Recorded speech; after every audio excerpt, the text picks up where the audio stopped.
Make sure you download the Woodward Sports app in the App Store and the Google Play Store today. Take Woodward Sports with you wherever you go and listen live on your phone or mobile device.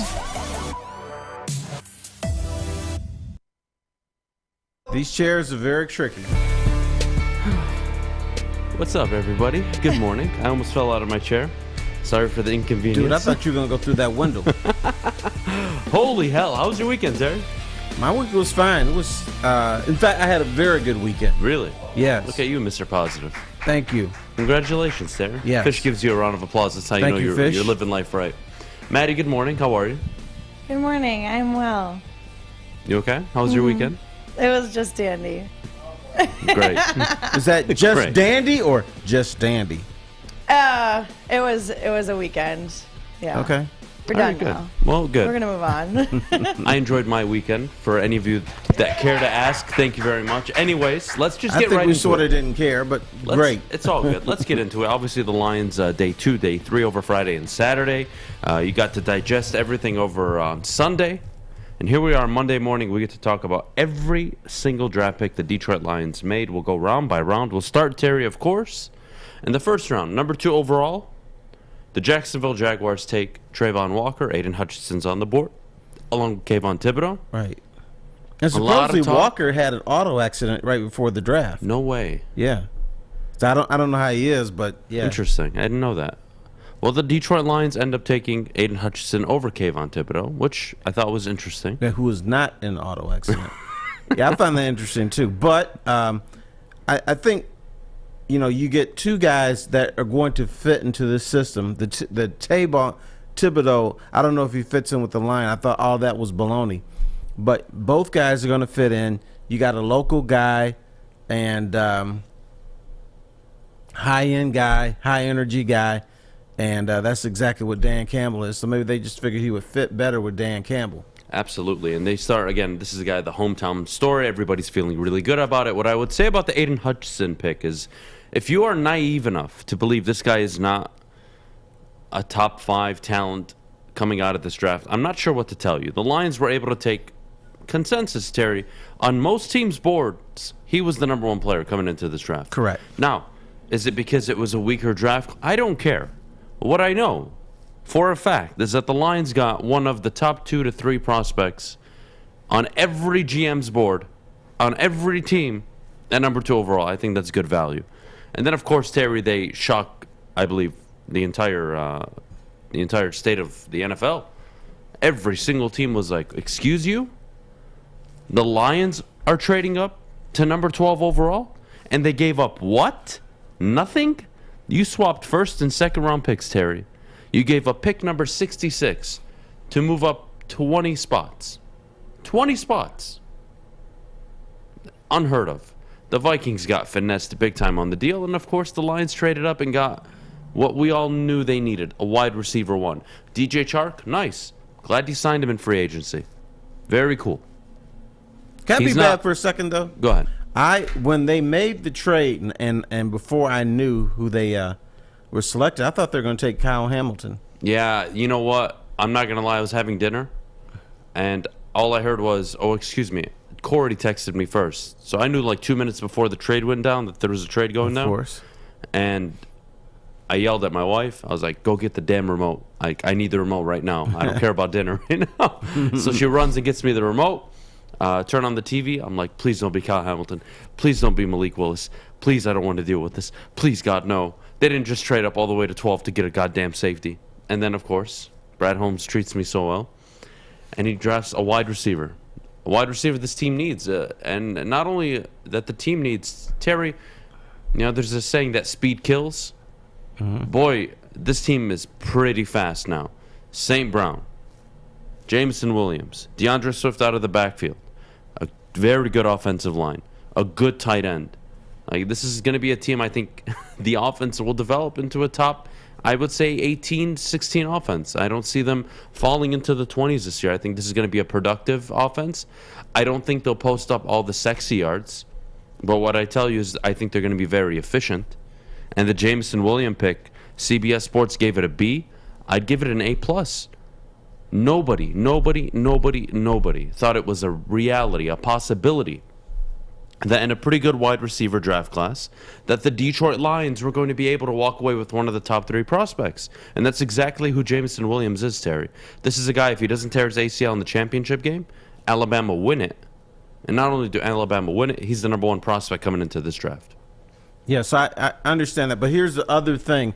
The Lions have been chasing this wide receiver 1 for years and years and years and years, and it doesn't result in victories. I was torn between. I would have considered Kyle Hamilton because once again the Baltimore Ravens are going to use him in a variety of ways. They took him 2 spots later, and the Ravens are saying they're going to use him almost as a linebacker. Sometimes they're going to play him deep. Sometimes they see this guy as a versatile defensive player, and so they're going to try all types of things. But I'm going to go back in the day on you, fella. Pardon me for doing this so soon.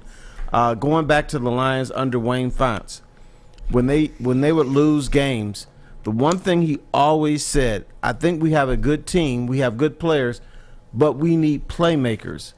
In the NFL, there's 2 types of players. There's players who are good. They're fine defensive tackles and they're fine corners, and there's nothing wrong with them, but they're not game changers. Aiden Hutchinson, game changer, because he can get that sack and you're 2nd and 16. Chances are you're going to get off the field. Williams, game changer because of the speed. This is a guy, 20% of his kickoff returns went for touchdowns, which is absolutely nuts.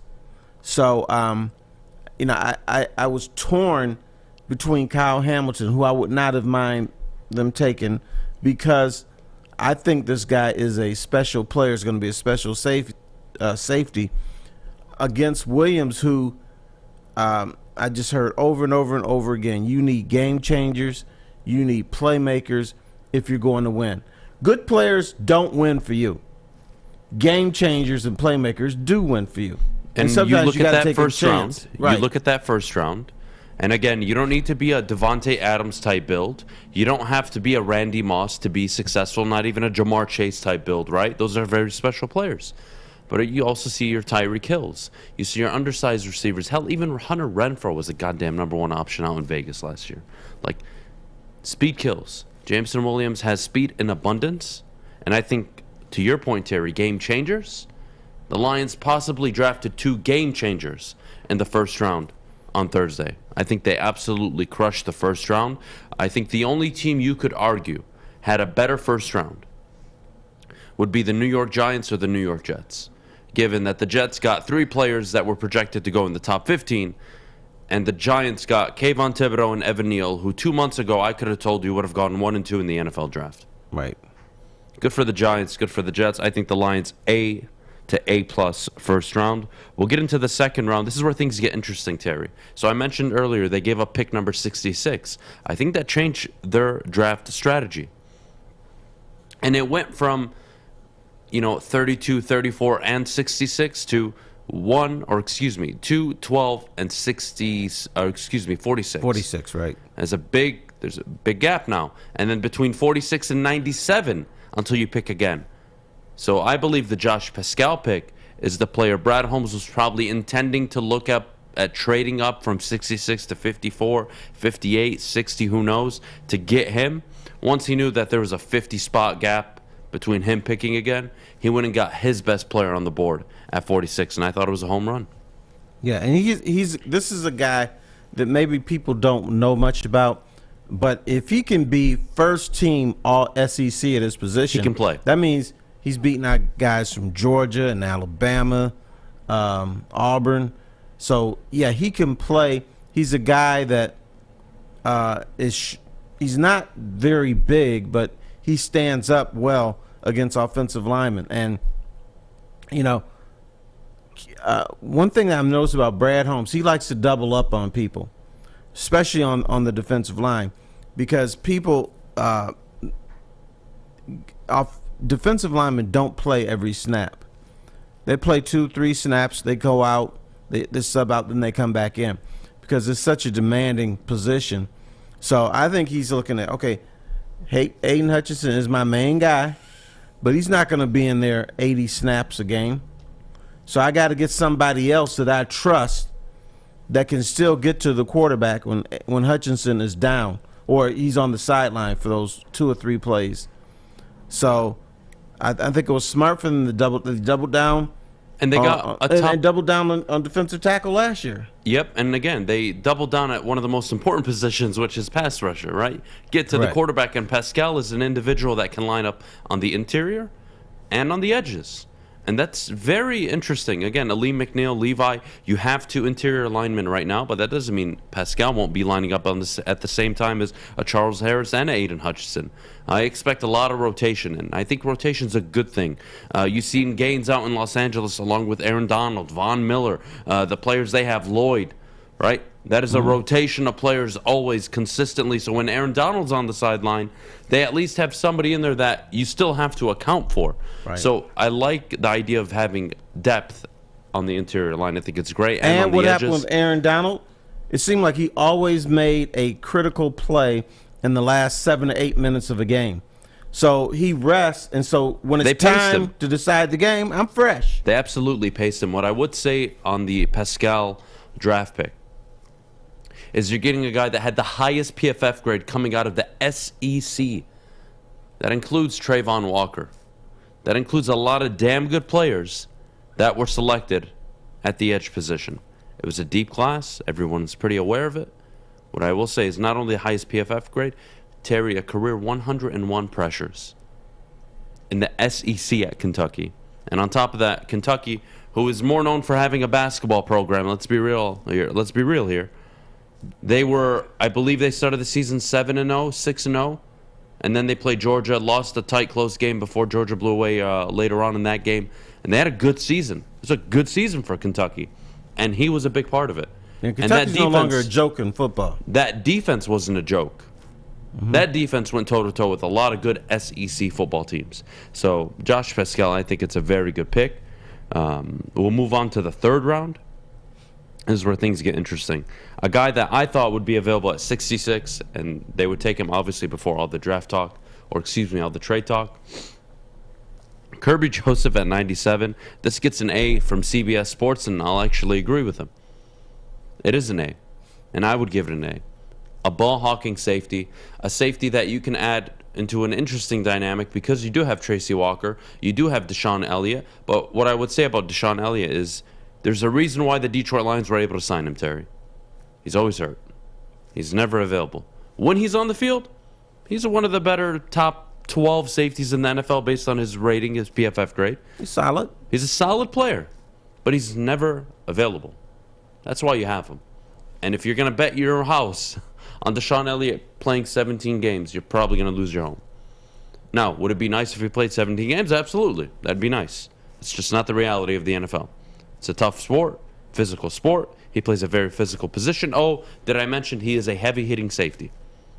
He's a heavy-hitting safety. That takes you out right there. That's you're going to be banged up all the time. Kirby Joseph, I think, brings a different dynamic. Again, Terry, they mentioned they were going to play a lot of 4-2-5. Hell, you could even see them going a 4-6-1, having one linebacker, bringing up Deshaun Elliott into the box, having Kirby Joseph on the back end. Like, this team has a lot of options. And what I took away from the draft was Aquara could be a linebacker now moving forward. They have options. They have pieces that they can rotate. This isn't a team that's just going to have 11 players. And if you look at all the good NFL teams, Terry, yeah, there's 11 people on the field.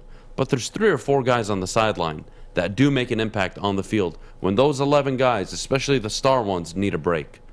Those are the guys the Lions, I believe, are going after. I believe they possibly have. Kirby Joseph in the 3rd round, I think, is a home run. Absolutely AAA across the board. Safety out of Illinois. I believe 5 or 6 interceptions his last season in college. Yeah, and it looks like the Lions are going after athletes and speed. And which is very important because even if you don't produce numbers in college, if you have athleticism and speed, you can get loose in the NFL and you can make an impact. Like when I was a youngster, I used to fear football teams that were big. Now I fear football teams who are fast because speed kills. It's an old saying, but it's true. I'd rather have a sprinter out there than a mauler for the most part. Yeah, look, speed kills definitely in the NFL. We saw it down the stretch with the Lions last year when Ben Johnson and Dan Campbell took over. But for all of you watching on Twitter and Facebook, we will now be transitioning exclusively on YouTube. So check us out on our YouTube stream if you haven't already. And if you're watching on YouTube right now, make sure you drop a like on the video. We have to take a quick break. But before we do, I have to let you know that summertime is officially here, and there's no better way to enjoy a Michigan summer day than Gypsy vodka. Gluten-free and distilled 6 times to make it the smoothest tasting vodka on the market. Try a bottle today, and as always, please drink responsibly. Life is full of hard choices. We're here to make one of life's biggest decisions as simple as possible. My name is Christina Gennari, and for over 20 years, I've helped hundreds of families buy and sell homes. We cover all of Metro Detroit and more, from large luxury homes to starter homes. We will work hard to make sure that you get the home of your dreams. So if you're in the market today or even thinking about buying or selling in the future, make the obvious choice. Christina Gennari, the obvious choice in real estate. Visit us at soldchristina.com today. Detroit has the best sports fans in the world. That's why they deserve the best sports coverage in the world. We are the Woodward Sports Network. Welcome back. Well, guys, if you follow me on Instagram, you know what I did this weekend. I went to Chili Peppers Tanning and got my tan on. Join the Pepper Club at Chili Peppers Tanning. They have the best deals on unlimited tanning. They'll even beat their competitors by $5. Chili Peppers has the hottest bulbs, the hottest deals, and the darkest tans. All right, everybody, welcome back to the Morning Woodward Show here on the Woodward Sports Network. Again, thank you for everybody tuning in live on YouTube this morning. Terry, we went through the first 3 rounds. I'll quickly summarize rounds 5 through 7.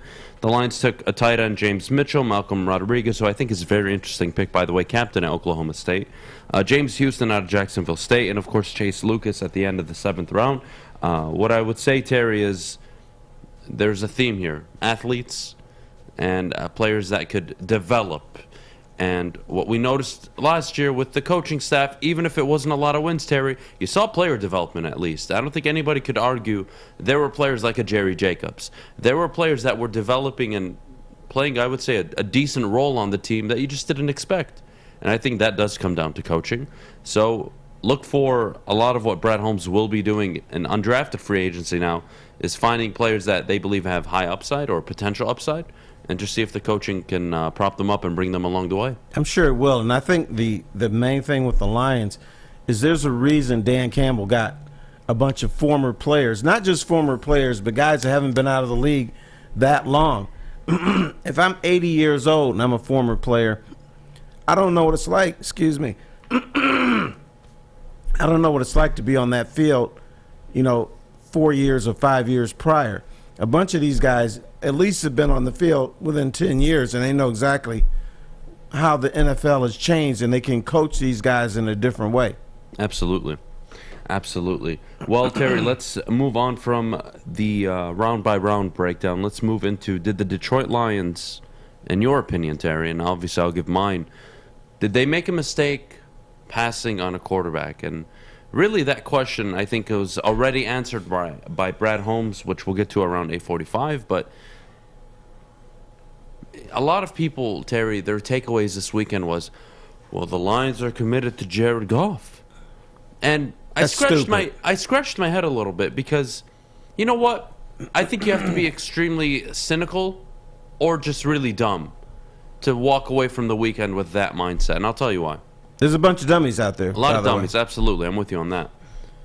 The Lions, what they told you was, look, if there was a quarterback, we would have moved hell and earth. Well, we'd move everything to get our guy. All the talk of inside, again, reporting from local Detroit media, how Brad Holmes and what's his name, Mark Brunell, they're in love with Malik Willis. Oh, my God. Dude fell to the 3rd round. And again, we'll get to what Brad Holmes said about it later, but the Lions did not make a mistake. I can guarantee you from now, did not make a mistake moving away from a quarterback. Oh, they should have taken a project. No. And maybe they could have, Terry, if they didn't trade up for Jamison Williams, yes. But the moment they traded up for Jamison Williams, it was all go on Jared Goff this year, and you look to get the quarterback next year, or at the latest, at the worst, 2024. Right. You don't. And Jared Goff, again, I am not his biggest fan, but I'm not going to sit here and act like he's some scrub. You can win with guys like Baker Mayfield, Ryan Tannehill, Jared Goff, Kirk Cousins. You can win with guys in the NFL like this.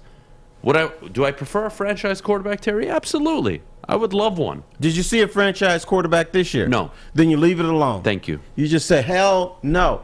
I mean, you don't get a quarterback just to get a quarterback. What the NFL told us is these guys are garbage.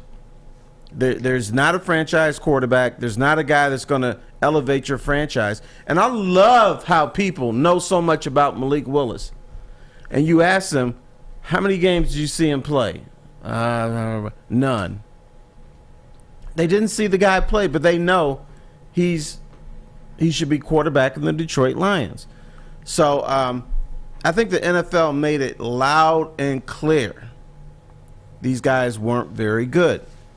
So the Lions' job is they have to get a quarterback, I think, in the next two, either this year or next year. Now what you're doing is, okay, you know what? Didn't like the class this year. The guy wasn't going to play this next year anyway, so I'm getting my guy next year. Look, you guys want to press the panic button on Jared Goff? Do it when they sign a 4-year, 5-year extension. That's not going to be the case. Though, again, I talked about this before the draft, Terry. The timeline I was operating under is, in 3 years, this team will have probably won a division, if the coach can coach, with Jared Goff. And I think the passing of the baton, it's like, all right, Jared Goff, you did the bridge quarterback need. We appreciate that. But hey, there's this kid in the draft that we really wanted. We finished the season 11-6. We're trading up 7, 8, 9, 10 spots to get our guy. That's the reality. And we go back to the Matthew Stafford trade. Boy, does it feel good knowing that you have 2 first-round picks next year. Correct. Boy, does that feel good. Knowing the talent you just acquired this year, the talent you got last year. Penei Sewell, Amon-Ra St. Brown. This year, Jameson Williams, Aiden Hutchinson, and I'm not even considering the rest of the talent that could be here in this draft, let alone the talent that could be coming out from last year's draft. Brad Holmes knows what he's doing. That I can guarantee you moving forward. The Lions have a legitimate GM. Now, what will end up making Brad Holmes successful or a failure is his ability to identify a franchise quarterback and to get the head coach right. If it's Dan Campbell, great. We don't have to look for a head coach. No problem with that. Hope it works out. If it doesn't, and it goes sideways with the coach, you got to be able to bring in that next guy. That's going to decide Brad Holmes' future. He can evaluate talent. He knows how to finesse the market. He knows how to sign players to good contracts. No problems with what he does in the offseason. Now it's finding a franchise quarterback, Terry, and figuring out if the head coach is the guy moving forward. Right, and the tough part for Brad Holmes, and this is unfair to him, despite they said that we're linked we're linked and we love each other. Dan Campbell's not his guy. A GM is supposed to hire the head coach. Brad Holmes did not.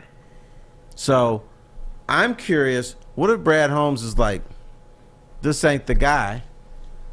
Then he goes to front office, Chris Spielman and Sheila Hamp, and they say, hey, we don't want to get rid of him.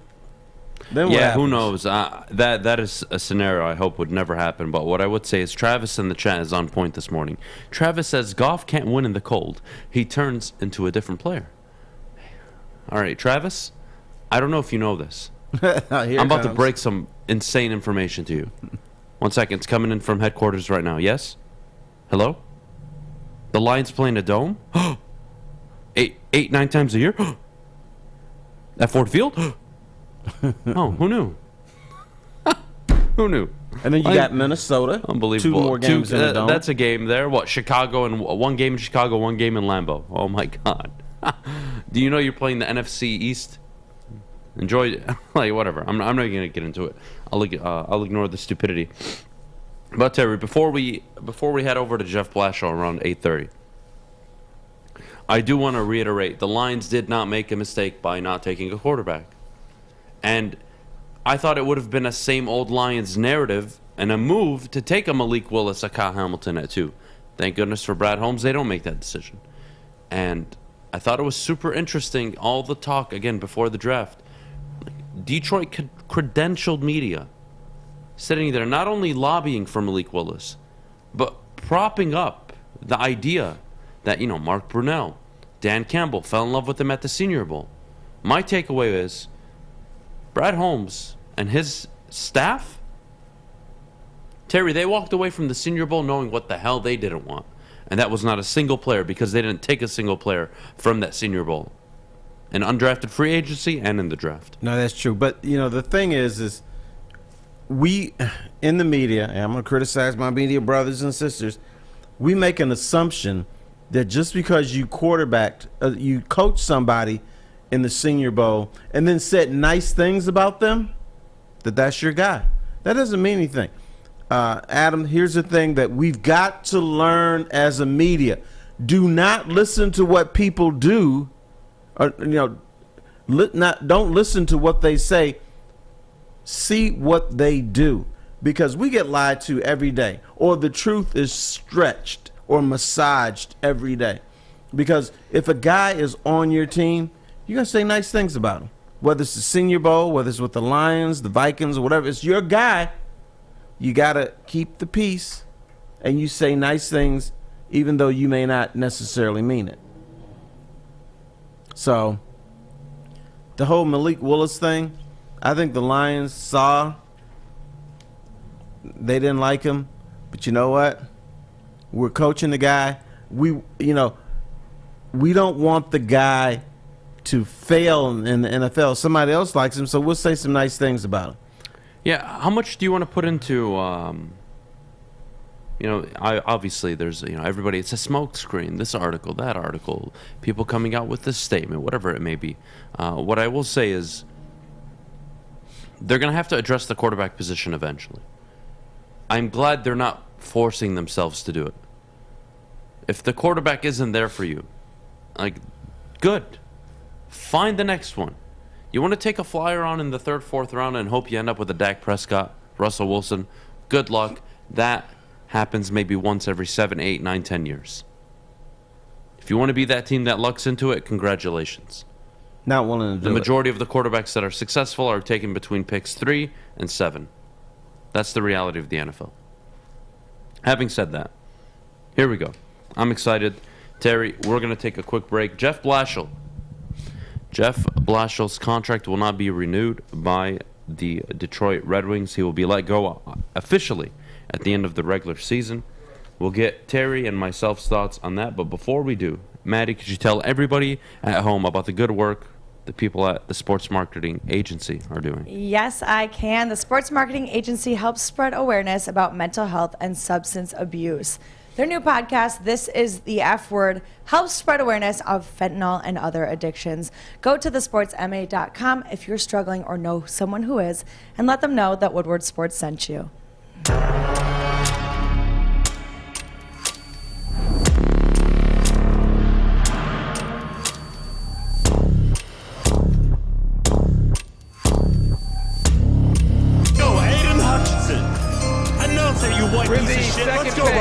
In the 2022 NFL Draft, the Detroit Lions select Aiden Hutchinson, defensive end, Michigan.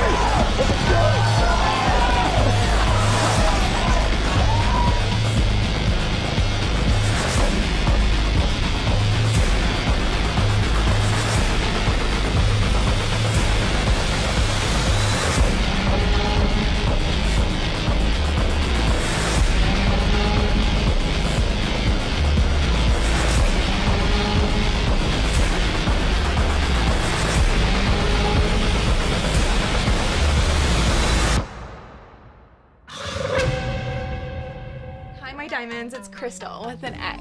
You want to get hot and perfect like me? Here's my super easy routine. Drink at least a gallon of water before you wake up. Attach a weight to everything in your house. Hello? Sell your car and just sprint everywhere. Scream when you exhale. Don't follow Crystal with an X. Do your own thing at Planet Fitness with tons of equipment and free fitness training in our clean and spacious clubs. Join now for just $10 a month and cancel anytime. Make sure you're listening to Woodward Sports all day long. Start your morning with the Morning Woodward Show. Spend middays with Big D Energy. Watch and listen your drive home with the bottom line. And don't forget about Woodward Bets Daily. All live, all right here on the Woodward Sports Network. Well, guys, all this football talk has me excited, and I know where I can go throw a football any day, anytime, and that's at the Foaling Warehouse in Hamtramck. That's the home of the original football bowling pin game called Foaling. They've got two ways to play: $10 unlimited open play, or you can reserve a private lane for just $120. They've got a $2 mystery beer machine as well as multiple full bars. Check it out at thefoalingwarehouse.com. All right, news surfaced over the weekend. The Detroit Red Wings made it official. Terry, Jeff Blashill's contract will not be extended beyond the season. He will be let go. Before we get into who the Detroit Red Wings will pursue, I would say about damn time. The team looked rough through patches of the year. Again, I can go back to the 24-6 point of the season. They had a .500 record. Slightly over if you want to consider those 6 overtime losses something. But regardless of the point, Terry, they were a decent team to start, and it really just unfolded. They looked like they lost all confidence, all structure on the defensive end. And here we go. Blashill obviously let go. I think it's the right move. I'm glad he's not going to be here next year. I would have accepted it knowing, all right, Steve Yzerman is still looking for his guy. What I would say is, who is his guy, right? Who is the replacement? But regardless, it needed to be done. It had to be done, Terry. No, absolutely. But there's also a down the road look at this, too. I think Steve Yzerman has also determined this was not the right guy. He knew that before. But I think more importantly, Steve Yzerman is saying, I think the Wings can win. Not a Stanley Cup, not a 1 or 2 seed, but he's thinking this team is good enough to make it into the playoffs, maybe win a series. I got the wrong guy who's holding this team back. And I think if he didn't feel that way, he would have let Blashill come back another year and keep him on a very short leash, possibly fire him in January or February of next year and move on. But I think Steve Yzerman is saying, you know what? I don't have the squad yet, but I've got a team that can at least compete for a playoff berth, and this isn't the guy. There's fractions in the locker room. There's guys in that locker room who may not be saying it publicly, but are saying amongst themselves, this is not the guy. I don't believe in my coach. So Steve Yzerman picked up on that and said, let me do it now. Why wait until next season to fire somebody during the middle of the season, which I don't like doing. And so let's do it now. Absolutely. Well, look, for the Detroit Red Wings, they had 2 50-point rookies. They had Mo Sider at 50 points with 7 goals, 43 assists. Lucas Raymond, 23 goals, 34 assists at 57 points. That was 3rd and 4th in the NHL total for all rookies. It's very impressive. I think Sider will win the Calder Trophy. Again, it was a good season. You saw young players develop, but at the end of the day, Terry, you're right. Steve Yzerman believes this team can win hockey games. And not just win games, get to the playoffs, and maybe even contend in the first round. Who knows? Now, is this a Stanley Cup-ready team? Probably not. They'll need to get a veteran goalie. I don't think Rice is the solution long-term. You have Sebastian Cossa, still 2-3 years away from getting his call up to the NHL. Nedeljkovic will need to take a step forward next season.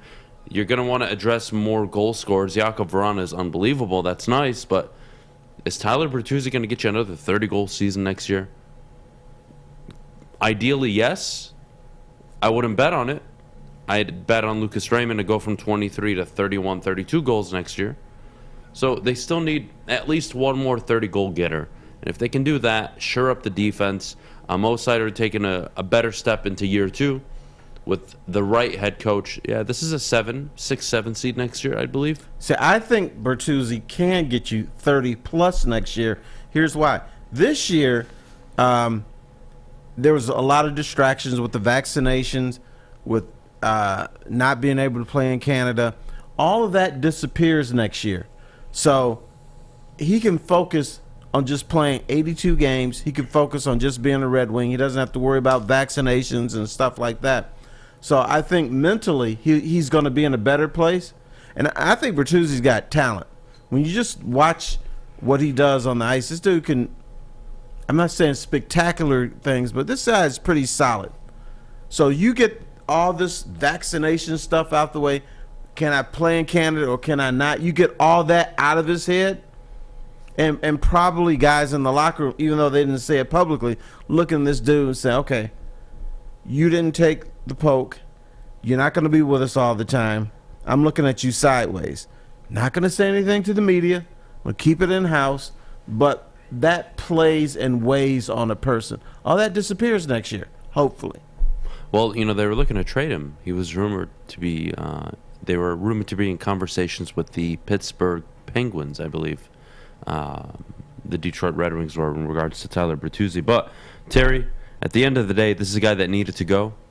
His first year kept the playoff streak alive for 1 year, and then it was rock bottom ever since. Again, I would say thank you to Jeff Blashill. To coach a team that has sucked for a long time is not easy. Great job being a professional, I would say. There's nothing nice things I could say about him. But at the end of the day, he was never the coach to take you to the next level. Brother, you got 7 years. Yeah, but we talk about this all the time. Yeah, but we talked about it before even the decision was made. Do you want to bring in your guy when the team was with the roster they had 2 years ago? I would say no. And if you just hold on to Jeff Blashill, let him take all the punches, and then you bring in this new shiny toy, and everything works out, I think that was always the play for Steve Yzerman. I don't think he was ever going to get rid of Blashill until he knew his guy was lined up, or he just couldn't deal with it anymore. It was one of the two. Right, absolutely.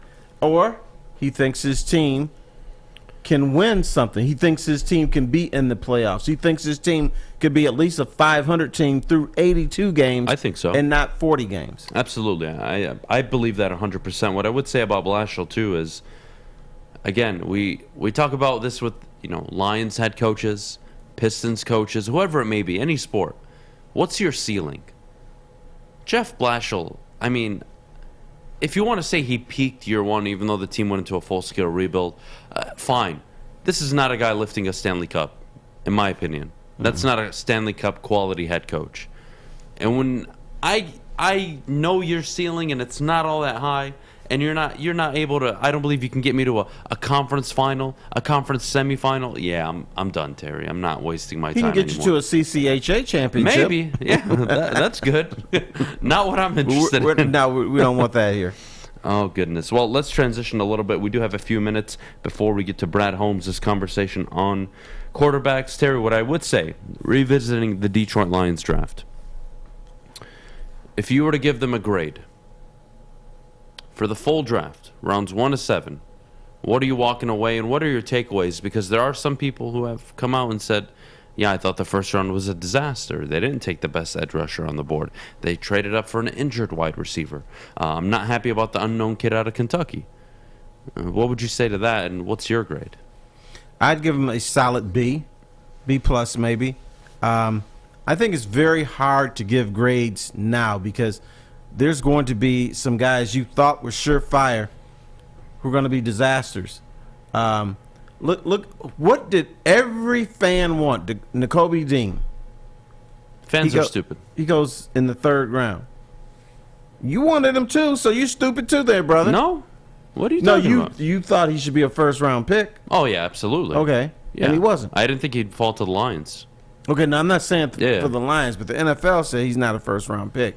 Yeah, well, it's coming out that he might have chronic injuries, and then, of course, he has I want to say a torn pec. Yes. So that is a year and a half. Good luck.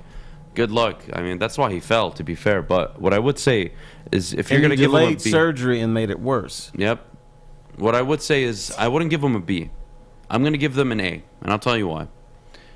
You're right. 3 days after the draft, you don't know anything. They could all be busts. But the way I look at the draft and when I'm going to give a grade, Terry, is what did you do with the picks you had in the moment you had them and who was on the board? At pick number 2, basically everybody outside of Trayvon Walker was on the board. You had your option. You told me Aiden Hutchinson was the best player. Cool. I give you an A for that because on most teams' boards, he was the number 1 player. Okay, next. They trade up 20 spots for basically a third-round pick. Unheard of. So great value there. The trade's already an A. Now, who they take? Kyle Hamilton was on the board. And again, this is before we know what happened, right? Malik Willis was on the board. Lots of good players were on the board. They take Jameson Williams, who is a top 2 held on some football analyst, Joel Klatt, Chris Sims, the number 1 wide receiver in this class. So you're telling me you got the number 1 edge rusher and the number 1 wide receiver at picks 2 and 12. That's an A+. Now, are they going to work out in the NFL, Terry? Nobody knows, right? Correct. But what did you do in the moment in time? You pulled off the number 1 prospects at 2 respective positions at picks 2 and 12, and you only gave up a third-round pick to do it. You go to pick 46. Josh Pascal, again, the number 1 SEC edge rusher graded by PFF. The most pass rushes in the, quarterback pressures in the SEC. Very productive at a smaller program in the SEC. And he went up against some of the better players in that conference. Yeah, give me that guy. That's a B+, A- draft pick. All the way to 97. You needed secondary help. Kirby Joseph at 97. High value, gets an A. The Lions get an A draft from me, and I think it'd be disingenuous if I sat up here and criticized when, again, look at the board. Who was available, right? What did you do at that moment in time? At number 2, you decided that Aiden was the best one, not Kayvon Thibodeau. Cool, fine. I'm not gonna lose my mind over that. Now, if they took Jermaine Johnson at number 2 overall, I'm probably throwing a bat through that window, right? Okay. But regardless, just, to be very honest, at 12, forget that I like how they moved up and that they gave up nothing for it. They got a wide receiver. And Terry, what's been happening this offseason? The Jets are offering the number 10 overall pick for Deebo Samuel. The Lions are offering 32 and 34 for Deebo Samuel. Devontae Adams goes for 2 first-round picks and gets paid $125 million plus. Wide receivers getting traded. A.J. Brown gets traded, gets a mega deal. Hollywood Brown traded, probably going to get a deal. Wide receivers are getting paid. Teams have never valued them more than they have right now. And the Lions went and got theirs on a rookie contract. I'll take it. I like it too. I'm fighting with myself because I know they need a playmaker. But I'm fighting with myself because, Kyle Hamilton was there, and I think he's going to be a special safety. Would not have taken him at 2, but 12, yeah, that's the guy I probably would have taken. But the other thing, the Lions have been chasing this number 1 receiver for years. They got him in Calvin Johnson. What do you make of the injury, though? Is that what's causing you to be a little conservative here? No, the injury doesn't. It's the fact that it's the Lions selecting someone with an injury because that's something they do, and it normally doesn't work out. What I would counter that or say to that is, again, Brad Holmes. That's my trump card I'm going to have in front of me for the entire football season. This guy knows what he's doing. And Terry, he said it. I have a formula. I have a talent evaluation process. I am going to stick to it. And his talent evaluation process obviously had Aiden on their board, number 1. But he saw an opportunity. And he called Minnesota. And they said, yeah, swap first and second round picks and give us a third. And he turned around and said, okay, we'll do it. What you talking about, Willis? You serious? That's all? I just went up 20 spots for a third round pick. Yeah, I'm taking the number 1 receiver on the board right now. Holy hell, Jared Goff has no excuses not to perform on the football field. What up? Did you hear about Dan Campbell and what was going on in the war room when that happened? They're like, Dan, shut the hell up. Yeah, because they were on the phone with Minnesota. They were gonna offer him what we offered pretty much for Deebo, and then Minnesota's like, no, this is what we want.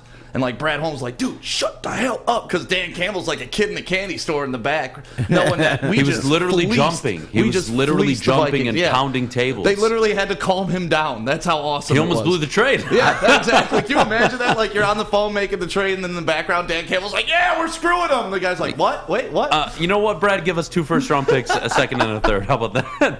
And that's what I would have accepted, by the way.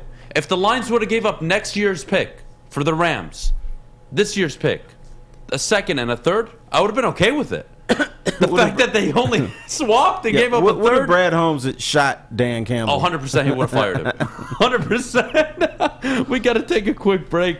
When we get back, Brad Holmes, we got to talk about the man, the myth, the legend, says that the quarterbacks, quote-unquote, were drafted where he expected them to go, which I find very interesting. We'll get to that conversation in a bit. But before we do, I got to tell you about where I get treated like a king and where my hair gets taken care of the most, which is at Lady Jane's Haircuts for Men.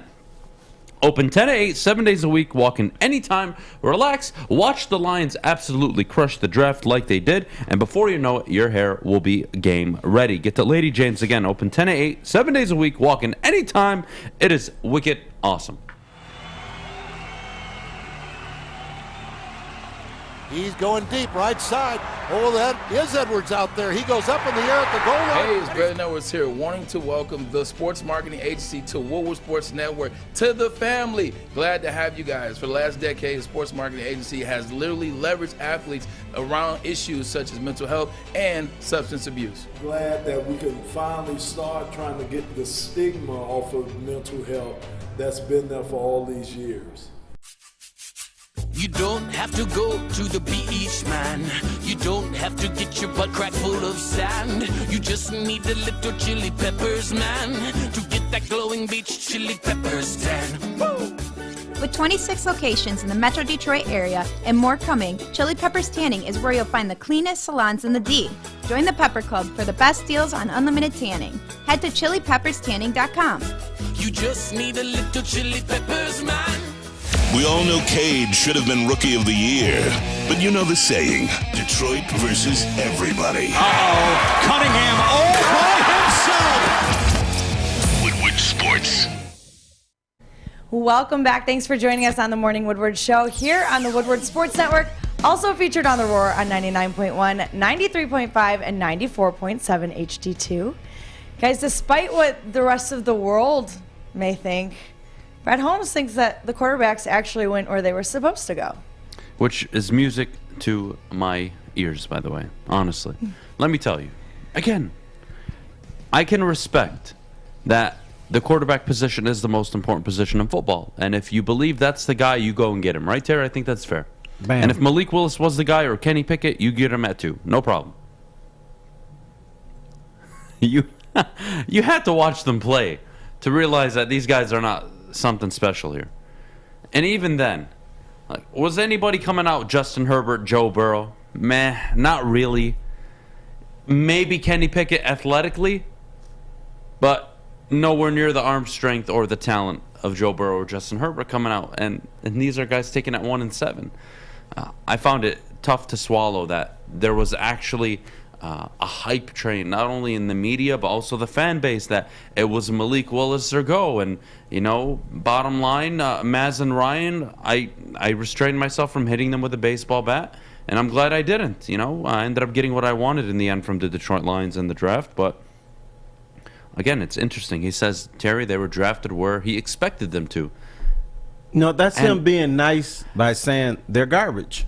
Basically. Basically, he basically he said, yeah, any team that drafted a quarterback this year, they're going to be very disappointed. Right. And the NFL basically said that too. But the thing is, and this is not a we have faith in Jared Goff. No, it's not. It's they're going to draft a quarterback next year. And I think you're right. If they don't draft a quarterback next year, and they sign Goff to a 5-year deal, then that's the Lions saying, we believe in him. That's not going to happen. They had a 2-year window to get their quarterback. They looked at this year and like, oh, we could draft one, but he's going to be competing for the backup spot. No, thank you. We're going to get our guy next year. Let's say the Lions win 8 or 9 games next year, and they have let's say the number 9 and the number 26 pick. I don't know how the Rams are going to do next year. They're not going to win the Super Bowl, and they're not going to repeat. But if you can package 2 first-round picks, you're going to move up. You're going to move up to that top 6 spot. And I think that's what Holmes is looking at. And he did say this. Our guys are already looking before the draft this year, our guys are already looking at next year's draft, where people are going to be positioned, where they're going to. He already has a thumbnail idea of what's going to happen next year, so they're already looking at that. So I have faith that they will pack, because he's already shown I'm willing to trade. I'm not going to just stand pat and just let people fall to me, or I'll move up. They'll do that next year. Absolutely. And look at the wide receiver you took, Detroit. Alabama, do they put out bad wide receivers? No. Julio Jones? Amari Cooper? Calvin Ridley? They're competitive. Look, I didn't tell Calvin Ridley to be an idiot and bet, all right? Jalen Waddle? Devontae Smith last year? Jerry Jeudy's a good wide receiver. The only one you could point to and say that was disappointing is Henry Ruggs. But he was drafted by the Raiders, so we don't need to talk about that situation. No respect for that. No, it's a whole different problem. Anyways, the chances are you're probably hitting on the wide receiver position. Brad Holmes told you, I'm trying to build a team. And guys, common sense. If you can't put the puzzle together that a kindergartner can, I can't help you. What's better for a rookie quarterback? Walking into an awful situation with a depleted roster in terms of talent, like, I don't know, Trevor Lawrence did last year?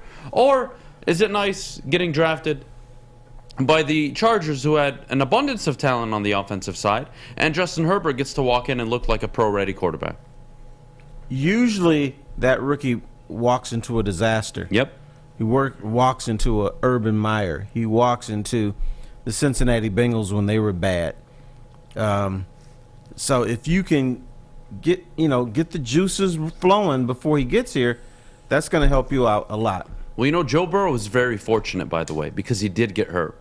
If Joe Burrow was hurt, they don't end up with Jamar Chase. They win a few more games with Joe Burrow.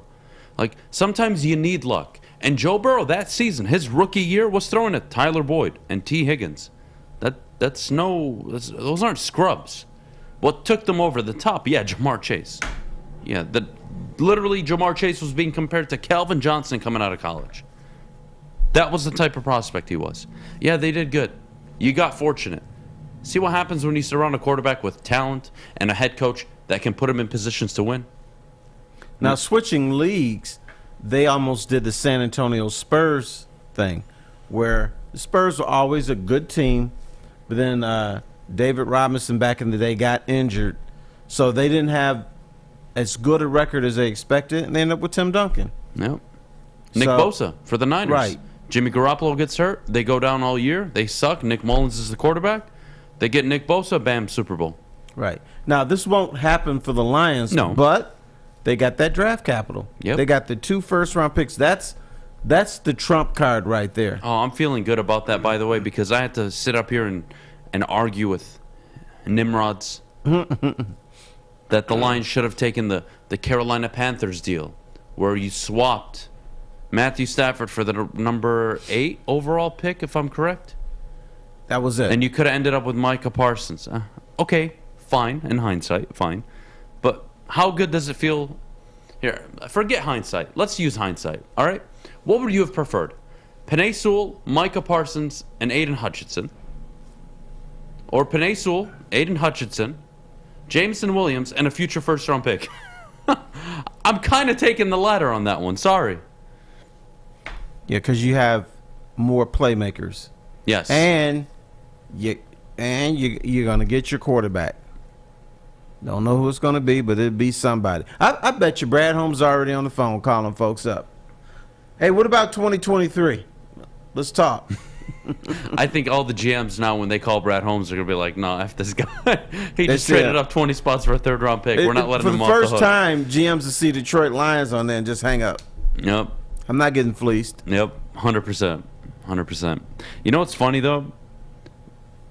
Forget that the Lions and Brad Holmes told you that the quarterbacks weren't any good.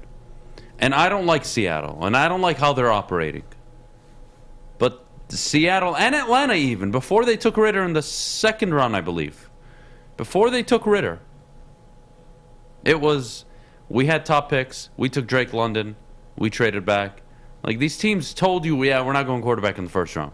The only team that did was Pittsburgh, and again, who am I going to believe is the better prospect? The team, again, that's watched this kid all the way through college and have evaluated and spent a lot of time, by the way, 4 dinners with Malik Willis, and they chose Kenny Pickett over him? That's odd. That's odd. I thought Malik Willis is the high value prospect, Again, teams are telling me this. Could they all be wrong? Sure. But every team was wrong 3 times over before that kid, meaning Malik Willis, was taken. He's pissed, too. Oh, did you see that video? Oh, yeah. He was like, huh, y'all gonna remember. Yeah. I don't know if you saw this, but, I dubbed it. I had him say, yeah, I'm not worth the number 2 overall pick. Poor guy. Look, it sucks. He's being told he's the number 2 draft pick, 8 at the worst, the 9th, maybe 20th at best. I mean, you want to get paid. Yeah, of course you want to get paid. Yeah, I'd be mad too. The human side of it sucks. Like, I get it. It does suck. But he sucked too. Like, you lost out to what? Bo Nix at Auburn, and he transferred to Liberty, and you were like, okay. And in your underwear, you look spectacular, but your film didn't look all that great. So, sorry, yeah, I'm not going to fall in love with you. You're not a first-round pick. At the end of the day, I need to see production. Russell Wilson, teams regret it because he produced in college, and he was still a third-round pick. That was shocking.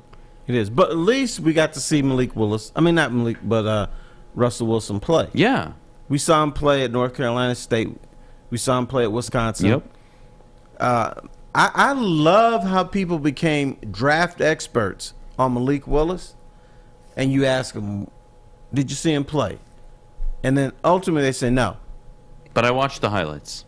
Highlights, man. They can make me look good on highlights. Oh, man. Yeah, again, Brad Holmes just golden nuggets. Right. And I love to tell the story. Process. I went to this young man's pro day. Quarterback looked great. I'm like, damn, this dude is way better than I thought he was. You know what it was?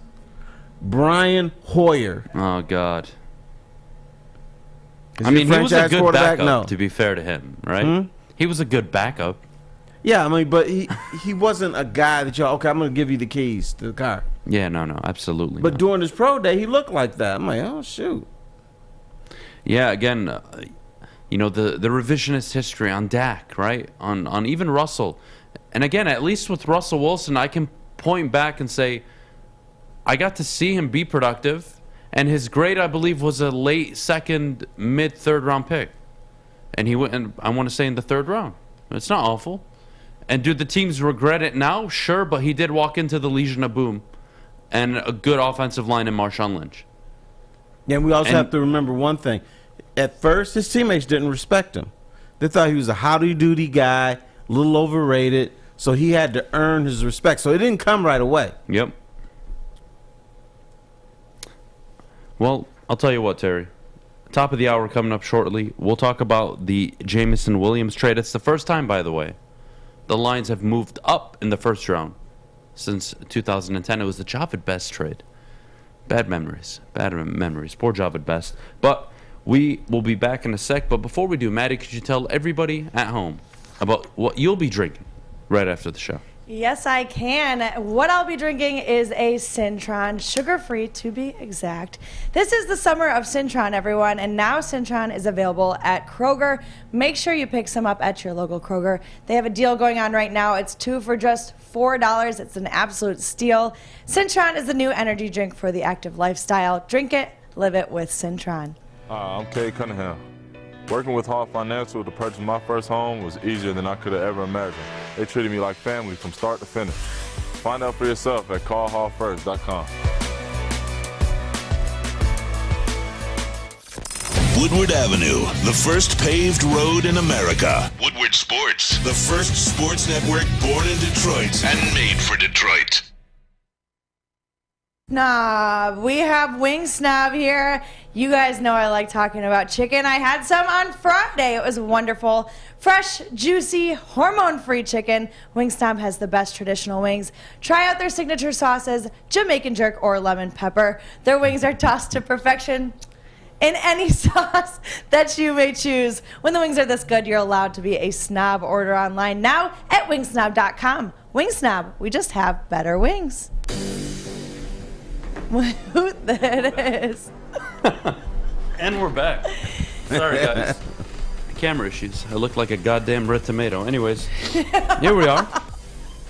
Top of the hour. Thanks for tuning in. If you are live on YouTube with us, YouTube with us this morning, make sure if you haven't left a like on the video, you do leave a like. Terry, let's get into it. Jameson Williams, the Lions trade up 20 spots into the first round to select him number 12 overall. The first time since 2010 that they trade up into the first round, where I believe they selected Javid Best. Terry, injuries are always a concern.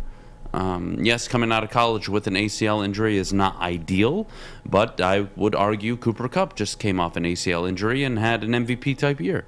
There are players, Tom Brady recovered from his. Now, again, he's not the athlete, that a Cooper Kupp or even a Jameson Williams is, but modern medicine, I'm inclined to believe an ACL is about a 3 to 5 month recovery, 6 months for contact at most.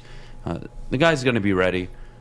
The Lions have a good wide receiver, and again, if you talk to me in December, Jameson Williams is the number one prospect coming out of college at the wide receiver position. And if I would have told you at the time the Lions were able to get him at 12, you would have laughed at me. You said, no, bro, he's gone at 4, he's gone at 10, he's gone at 7. Well, out of respect, I wouldn't have laughed at you. Yeah, of course. I appreciate it, Terry. So that is the core concept of what we're talking about today. And by the way, Maddie, if you could, please throw in the call-in number in the chat for anybody that wants to call in and discuss what they thought of the first round. Aiden Hutchinson, Jameson Williams. We'll take calls on the 2 players only. Aiden Hutchinson, Jameson Williams, if you guys could. So what I would say, on top of that, Maddie, if you could, please drop in the caller number, please. I will drop in the phone number here. Adam, can you remind me what the phone number is, please? 313-552-6322. All right. It is in the chat, everybody. All right. Appreciate it, Maddie. So anybody wants to call in, be my guest. Terry, let's continue the conversation while we wait for some callers. Your thoughts on Jameson Williams. As a player, even with the injury, was it the right move to trade up in the first round? To get a playmaker, yes. Which is something see when people talk about the Lions, they always let's bring in some good players and solid players, but you need somebody that's going to force the other team to change. The Lions are always a team that adjusts to other teams. Why not make somebody adjust to you? Now, we made fun of Jared Goff last year because I think his longest pass through the air was like 8 yards. But now you get to see if this guy can air it out a little bit. Or not just Jared Goff, but the person who takes over for Jared Goff. You come in and you've already got a guy that can go vertical, and that's very important. Because you got your edge rusher, you got a pretty good safety, you got two edge rushers who are pretty good. So now at some point you've got to make a decision. Do we make other teams have to scout us for a change? Do we have somebody out there that's going to put fear into another team? The Lions have not had that. Amon St. Brown, although he was great last year, but did he really put fear into other opponents? I would say no. Good player. He can hurt you, but speed kills. And this is a team that's going to be able to take the top off the defense moving forward. You're going to have Amon-Ra St. Brown running intermediate underneath routes off of play action, hell, even from shotgun. And again, this is a football team that can run the ball, if they chose to, 4 straight times and go for it on 4th down. If they wanted to. They're that good on the offensive line. They should be able to get 3, 4, 5 yards of carry. They're going to be in positions where they're just going to run the ball and just make you really tired. And when you least expect it, and you're like, oh, they're absolutely running here, that's when you're going to see the play action, Jameson Williams huge downfield, or the underneath route to Amon-Ra St. Brown. Again, the offense is going to look very interesting with Jameson Williams on the field. Fish, we're ready for our first caller. Who do we have the pleasure of speaking with this morning? Ryan? All right. Ryan, good morning. How you doing, buddy? Fish? Ryan, you there, hello? buddy? Yeah, I'm there. Sir Hello? Ryan. How you doing, man? I'm all right. How you doing, man? Good. Yeah, I thought they did pretty good for the first round, man. The first 2 picks, this probably the most excited I've been about the first 2 picks they made since they took Sue and Javid Best some years back. You know, they got 2 playmakers who I think potentially got the chance to come in and contribute right away. I mean, you know, with the draft, you never know until guys actually start playing whether or not, you know, they good or not. But, you know, I think on paper, you know, it looked real good or whatever. So, yeah, I give them a B or B plus, all right. You know, so far or whatever. And with the potential to be a A, you know, after we see how they turn out or whatever. I mean, I think they did right taking Aiden Hutchinson. I would have took Thibodeau personally, but I think that was the safe pick. It was kind of like, I think, you know, if Aiden Hutchinson don't turn out to be great, at least when people around here look back on it, they'd be like, well, they really had no choice but to take Aiden Hutchinson. You know, it's kind of like the same thing with Cade Cunningham this year. It's like, you know, it was like I thought they should have took Cade, but it's like other people wanted them to take Jalen Green, you know, or even take a chance on somebody like Evan Mobley, you know. But it's like, to me, it's like you don't get sweet with picks like that. Then if they turn out bad, then people gonna look at it like, oh, you should have took the easy pick. So, you know, like I said, I thought they did real well, and you know, like I said, I'm excited. This is the first time since the Sue and Javid Best I've been excited. Absolutely. Well, Ryan, thank you for the call. Terry, BB plus, very similar grade to you. Right. I would go higher. Again, perspective here. Again, can I tell you that these guys are going to work out for the next 10 to 15 years? No. But what I would tell you is that at the time when you drafted these guys, they were the number 1 and the number 1 on their most teams' boards in their respective positions. That's a damn good haul at 2 and 12. So again, I'm not going to be the one this morning that's going to sit here and say, well, there we go, same old Lions, Terry. It's the same old. They traded for a wide receiver that was injured.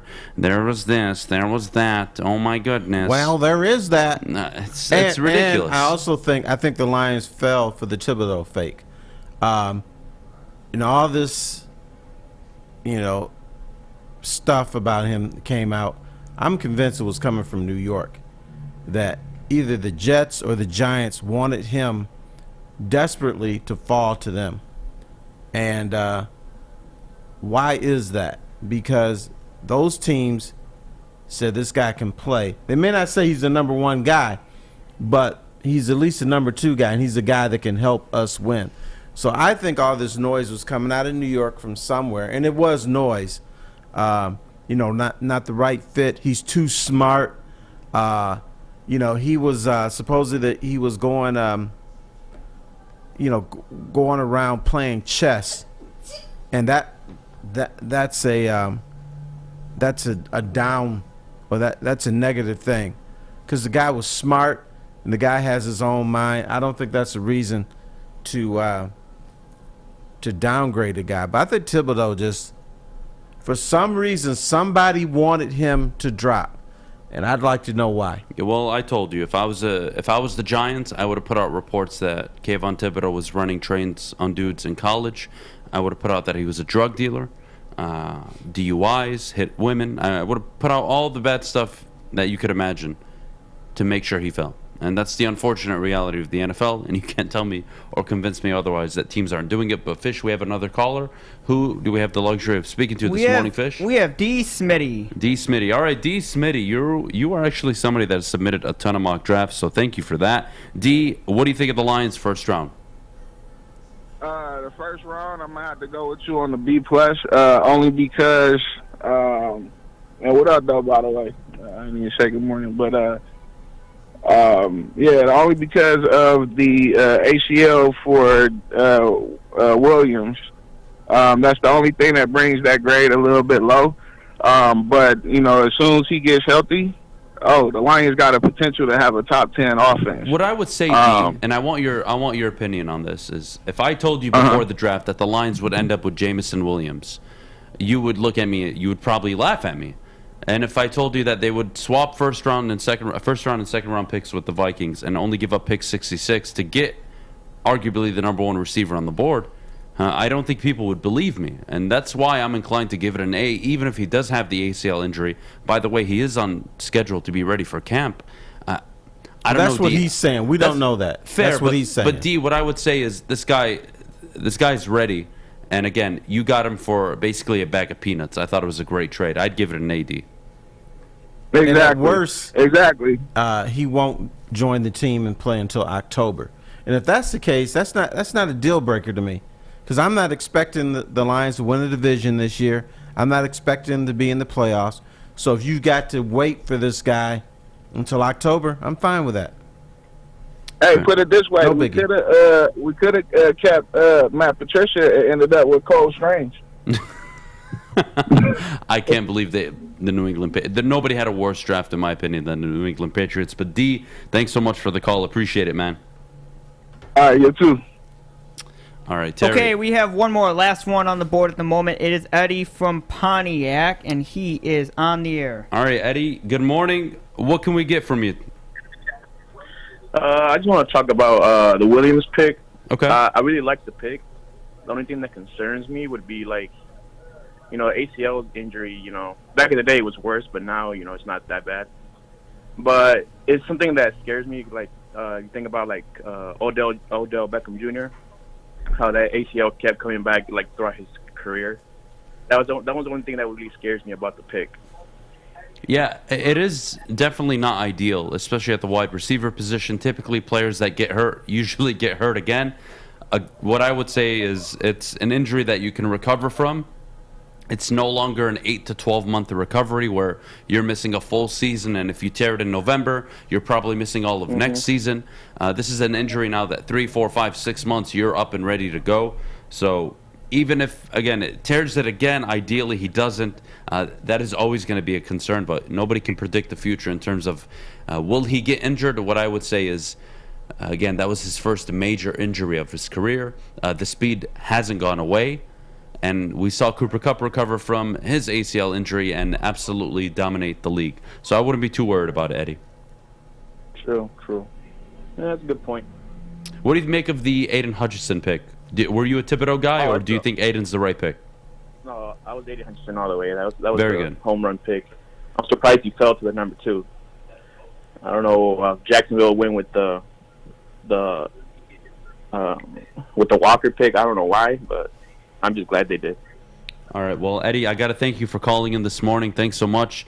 Hope you're good, and have a good rest of your day. Terry, we need to wrap up this segment shortly. What I would say to all of the callers that have called in so far is everyone's concerned with the injury, Terry. It's a common theme. I think it's fair. But again, this is an opportunity, and you gave up nothing. We have to remember this. For what you gave up to go and get him, the injury concern for me is not that big of a deal. Well, it's not. It's a deal to me, not a big deal, but a deal. But sometimes you have to take a gamble on somebody. You have to. The Lions are probably going to take a gamble on the quarterback next year that they think is pretty good. You can't come away with 2 top 5 or 2 6 guys in a draft, no matter how bad you are. And if you believe this is what they're doing, they were able to work things out. But you got to gamble. You're not going to get a completely healthy Williams and a completely healthy Hutchinson in the same draft. Something's got to be wrong with one of them. And so you let your doctors take over.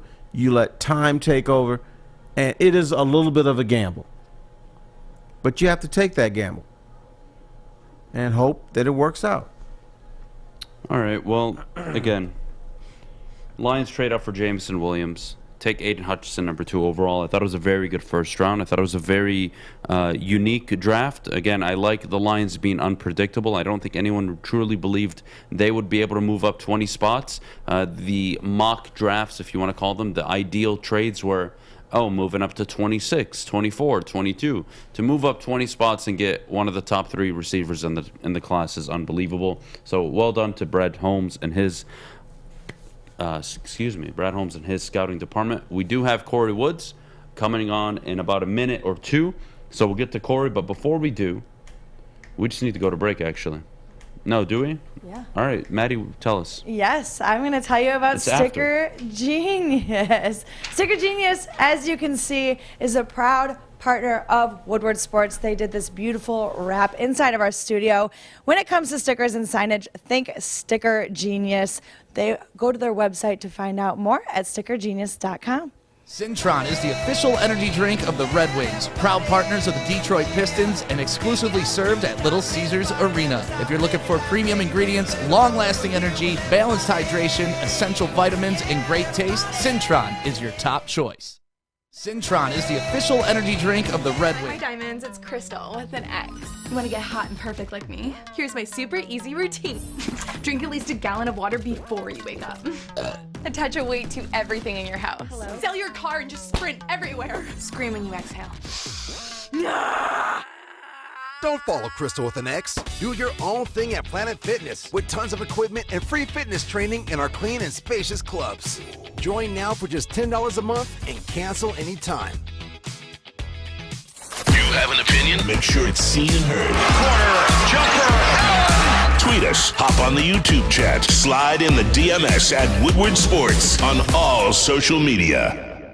Welcome back. Thanks for joining us on the Morning Woodward Show here on the Woodward Sports Network. Now we have Corey Woods joining us this morning. Good morning, Corey. Can't wait to have you on. Corey Woods is looking all happy and everything. Corey, here's one thing I never want to happen to me. I never want to be in a room with Brad Holmes when he's happy. The dude slaps the living daylights out of folks. I know. What is up with that? I don't know. Maybe he just has a lot of fire in him. I have no clue for it. I mean, maybe he has the Dan Campbell coffee plan. I guess so, man. That's espresso. That's not coffee, brother. Just coffee. Hey, I mean, whatever works. You know. All right. Better than Adham with the cocaine. Yeah, I know. Now, do you have any different opinions on the draft, or are you jumping up and down for joy on this too? What grade would you give the Lions? All right. When you say anything that goes against the masses, they try to act like you're poo-pooing on the Lions. Not me. I think it was a B+ draft. Okay. It wasn't. And the thing is, B+ is above average. It is. It was an above average draft. I think that with the first two, I think they crushed the first round.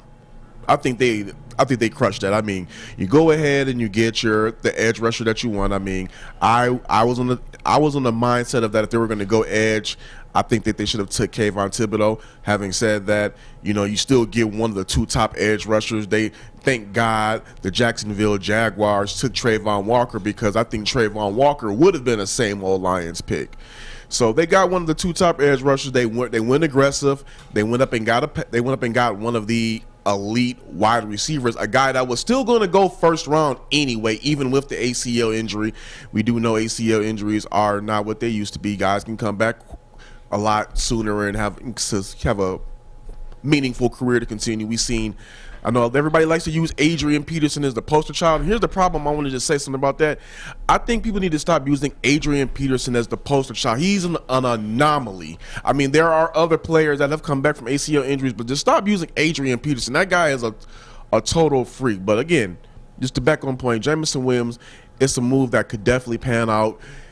I think it also shows a vote of confidence in Jared Goff, too, by going up and getting that guy, because now you're trying to go ahead and surround Jared Goff with the best talent possible for the next 2 years to see if this is, he could be the guy. And for the Lions, I think it's in the best interest that Jared Goff is the guy. He's not 30. And if you're able to surround him with some talent and he's able to get you to a playoff win, a division title, then, hey, maybe you can invest in him long term. I'd like the Josh Pascal pick. I thought it was a good pick. I didn't think it was a great pick. I thought it was a good pick. First team All-SEC. By all reports, he's a good guy. Cancer survivor. It was a good pick. The Kirby Joseph one, I think that was a good pick. And James Mitchell. Now, I'm about to kind of contradict myself when we're talking about the ACLs. The James Mitchell pick wasn't bad. I mean, it was 6th round. But for me, it was just like, okay, you go ahead and you go reach on I don't even want to say reach. You go ahead and you trade up and you get a Jamison Williams, because when that guy is going to be healthy, he's going to be a top-tier talent. With the James Mitchell pick, I'm like, okay, now you're going to draft 2 guys that are coming off ACL injuries. Granted, Mitchell's going to be ready by training camp because he injured himself in like the 2nd season of the game. But I was like, that's kind of a head scratcher, getting 2 guys with ACL injuries. But so it was cool. And then the James Houston pick, not bad. Guy we went to Florida, transferred to Jackson State, first HBCU pick by the Lions since 2013. Deion Sanders finally gets his first draft pick during his time at Jackson State. So they finished the draft out with good picks. I loved the Malcolm Rodriguez pick. I love that one because me and Adham were talking about, okay, when are they going to get a linebacker? When are they going to get one? They went and got one. So I like that pick. So I thought it was a good draft. I'm not about to go around and drink Honolulu Blue Kool-Aid. What's the definition of Honolulu Blue Kool-Aid? Blue Kool-Aid. I'm asking, what's the grade? A is not acceptable? I mean, I give it a B+. Yeah, I don't understand why. Again, this is coming from me. For me, what I saw is they were able to get 2 of the top 5 prospects at pick 2 and 12, and they still have 2 first-round picks next year. And he gave up a 3rd-round pick to move up 20 spots in the NFL draft. When the Green Bay Packers needed a wide receiver, the Kansas City Chiefs needed a wide receiver, and those 2 teams had 2 first-round picks this year. And they were able to finesse all the way up to 12 for a 3rd-round pick, essentially. That alone is an A-plus move.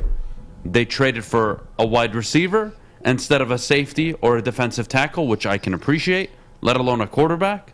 Thank God. Again, yes, the ACL. You can be concerned with the ACL injury. But I'm not talking 5 years from now, 10 years from now, when we know what these players end up being. The day after the draft, what would you grade the moves? And obviously, you get the consensus number 1 player on the board for most teams, Aiden Hutchinson at number 2, good value. You get the number 1 wide receiver before he got hurt at number 12. You take it. I mean, I don't know. You know what? Corey's not giving him a D. Right here. This commenter right here said it best. NFL draft junkie. Corey is sipping the blue Kool-Aid. He's not guzzling it. That's what I meant. I'm sipping. I'm drinking. You don't need to guzzle to just acknowledge that the guy made good moves over the weekend. It's a B+. It's a B+. What does it say? You want everybody to say A++. That is guzzling the Kool-Aid a little bit. All right. You guys need to relax. B+. I'm not talking about Corey. B+ is not like he said, damn, they suck. I'm going to give him a B+. He's giving them high grades. Different than yours. Bam. I didn't say they effed up the draft. It was a good draft. Right. I'm just not going to be like, hey. Was there anybody that you were like, oh wow, they went out and crushed the draft? Hell yeah, the Seahawks and the Ravens. Seahawks and the Ravens. I think they obliterated the draft for what they needed. Giants, yeah, okay, Giants too. Giants, I think they crushed that first round. They smoked Jets it. Too. The Jets did some willing and dealing too, but I really. If I told you the 3 teams that crushed the first round were the Jets, Giants, Ravens, and Lions, so 4 teams. Anybody disagree here? I wouldn't disagree. No. But see, I don't like giving out A's period for drafts because just because some magazine says a guy's a top 5 pick doesn't mean they're a top 5 pick. Jameson Williams is one of the 2 or 3 best wide receivers in this draft class. That's not a conversation. Same with Aiden Hutchinson at that pass rusher position. He's top 2, top 3. And you got both at 2 and 12. Think. But we haven't seen him go up against grown men yet. Of course not. But again, we're talking about the draft. We're not talking about the production in the NFL yet. We're talking the day after the draft. You got to talk about the production in the NFL. There is none. They all have zeros across the board for their NFL career. What are we doing? I just hate the negative connotation that a B+ carries. I know. It's not negative. I didn't say it was negative. It is negative. I know. I'm asking you because I want to know why. If I came up here jumping up and down a little bit too much. No, I want to know what's stopping you from going above to that A level. That's my question. It's not, oh my God, Corey gave a B+. What am I doing this morning? No. Well, you sort of are. No, I was very calm when I asked the question. No, you were calm for once, but you still said, Well, what they got to do? Damn, Corey. I want to know. Yes, I want to know what. I interject here. It's just awesome that we're debating between B+ and A+ for the Lions draft. I don't give a damn what you give. If it was a C-, I said, let's go for it. But we're fighting. This is like Alan and I practice. We talking about practice. We're talking about A+ to B+. Come on, man. And we're talking about the Lions. Jeez, OP. Yeah, if I would have sit up here and said that the Lions had a C+ draft, then you got to be like, all right, Corey, what the F? Right. Then we're like, all right, Corey, dude, wake up. Yeah. But he's talking about same grade I gave, B to B+. All right. Well, I'm glad you guys have a lot of energy this morning. It's really nice to see. I have a question for Corey. Okay. All right. After Williams was selected, I know you've seen all the press conferences and stuff. Lion fans were saying, obviously he doesn't want to be here. And I missed that. What the hell? They're looking at body language. What am I missing on this thing? I don't think that Williams does not want to be a Lion. That's not the case. I think that, for one, had he not been injured, he probably would have been the #1 receiver taken. And he's seen guys go before him, so he was probably maybe a little salty by that and shocked that the Lions moved up to get him. That's for one. And second thing is, when I actually seen him at the press conference at Allen Park, he was just chill. I think that's just his demeanor. He's about just going out there and balling. He's about action. So I didn't really get that disposition about, I don't want to be a Lion. I just think he's a guy who's just, all right, I'm going to go out there and show you on the field. And you already see he doesn't lack any confidence. He already said that if he would have been at the combine, he would have ran the fastest 40 time ever. So I think he's just a guy that, didn't think he was going to be Detroit. And then he's just a real laid-back demeanor. I didn't get I don't want to be a Lion. I mean, you look at a couple of photos that the team released, and of course the team photos, the guy was smiling. He was cool. Right. Everybody's not. You know what I'm saying? And also too, and one of the reporters at the Allen Park made this comment, and I gotta piggyback off of it. Everybody's not a guy that likes to be in front of a camera. Some guys are maybe different one-on-one in one-on-one settings as opposed to standing at a podium and speaking to everybody. That's not everybody's thing. So that could be also that working there. But I personally didn't get the vibe that he didn't want to be a Lion. Thank God for some people in the chat like Red. This fan base creamed over Devontae Smith.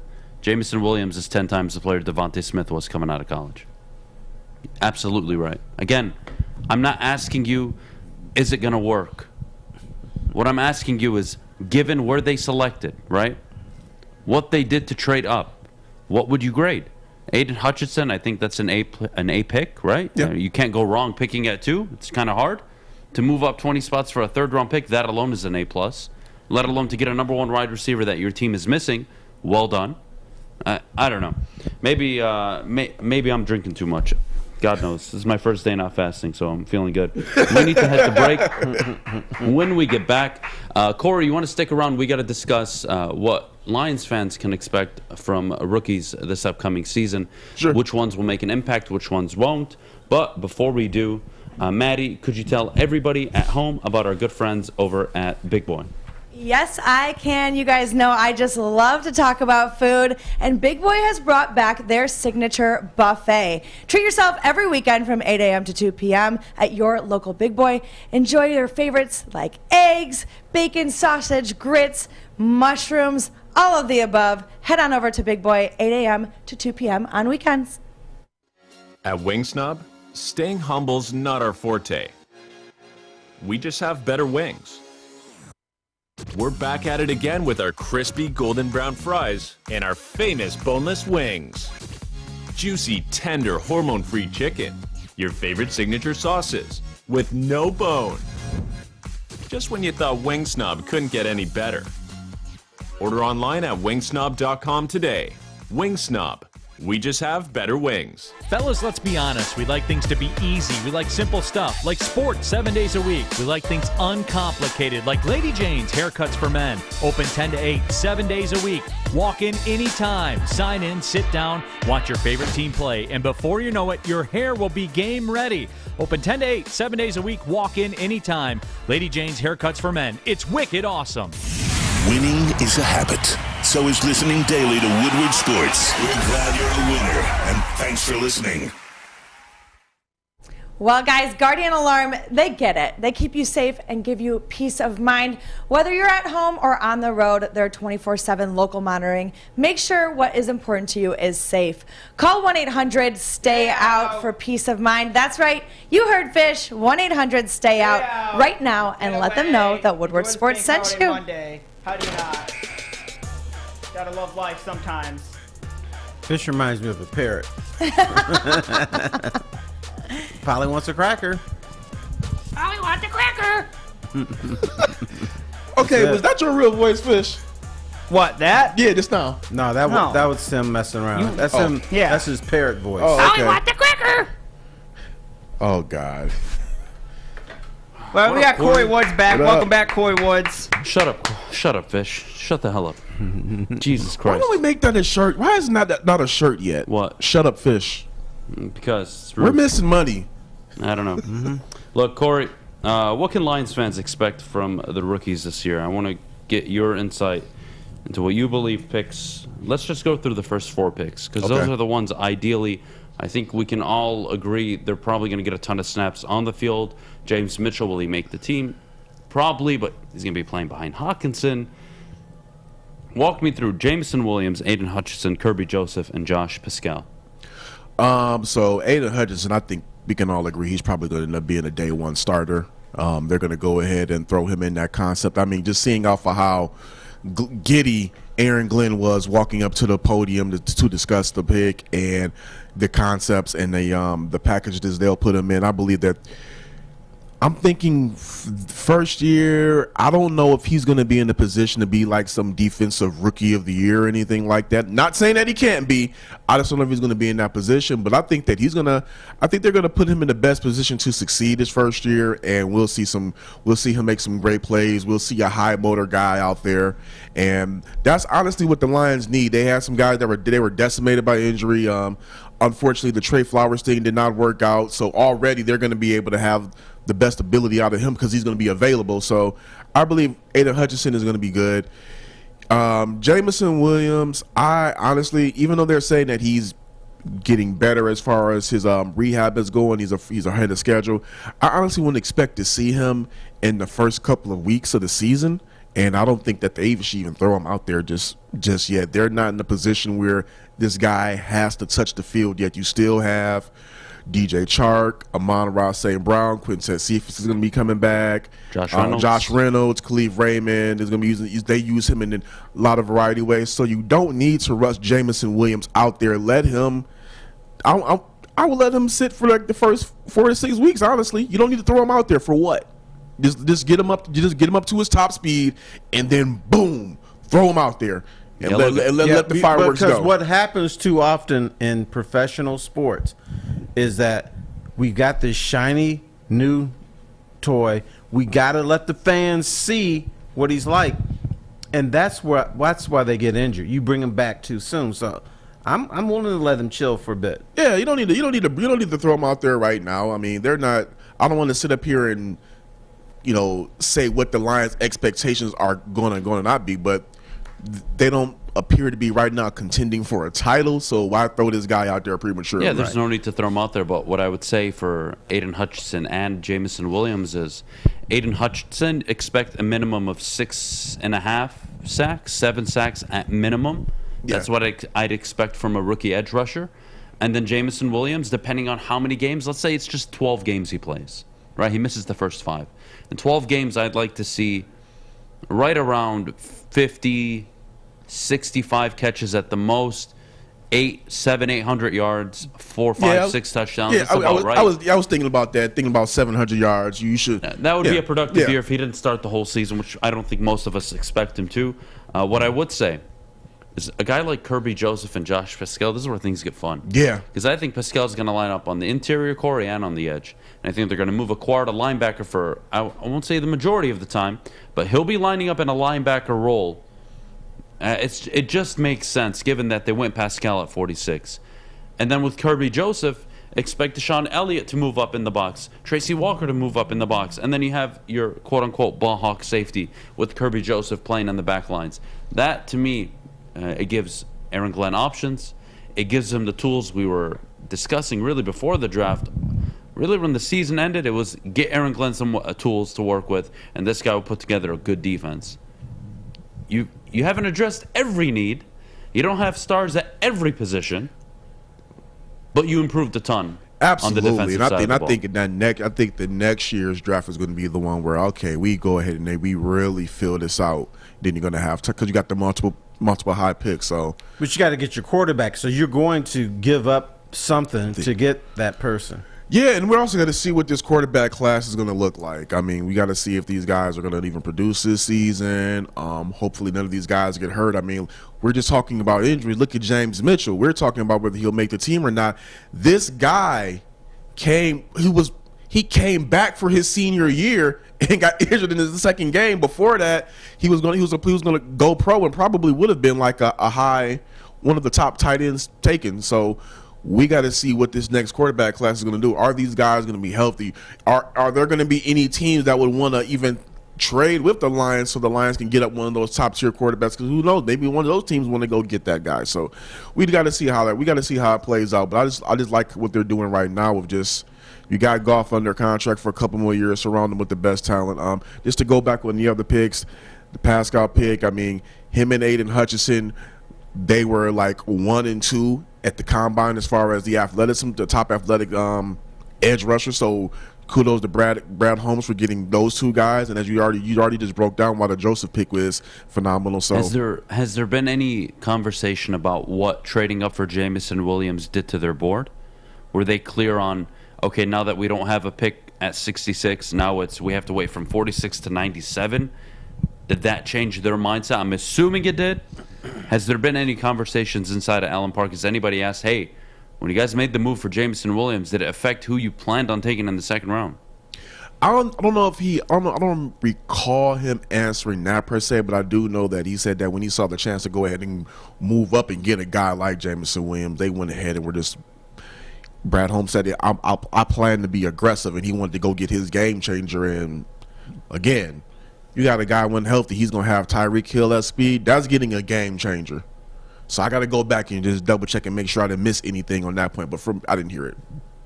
Fair enough. Yeah. Again, that would be my thought process. Is okay. You moved up 20 spots. You gave up pick 66.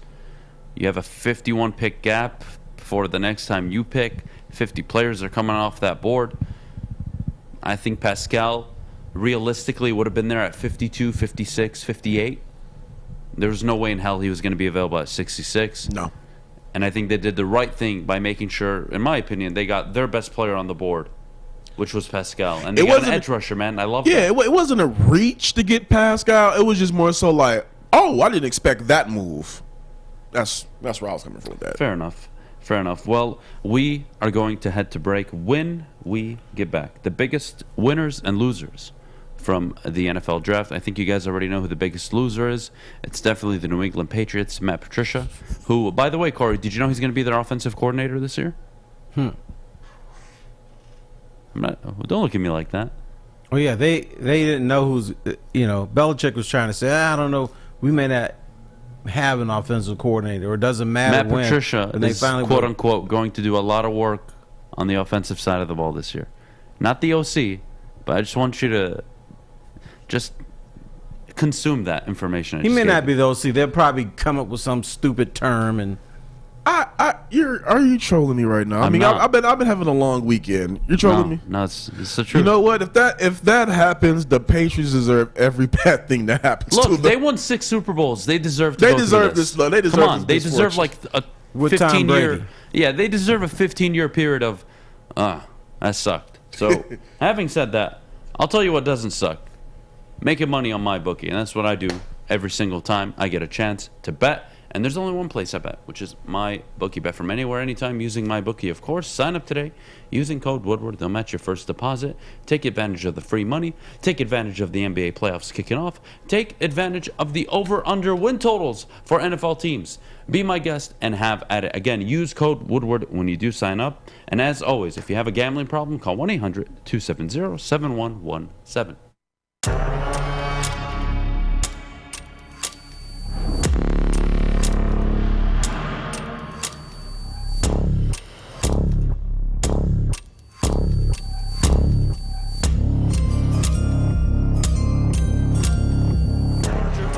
2022 NFL Draft, the Detroit Lions select Aiden Hutchinson, defensive end, Michigan.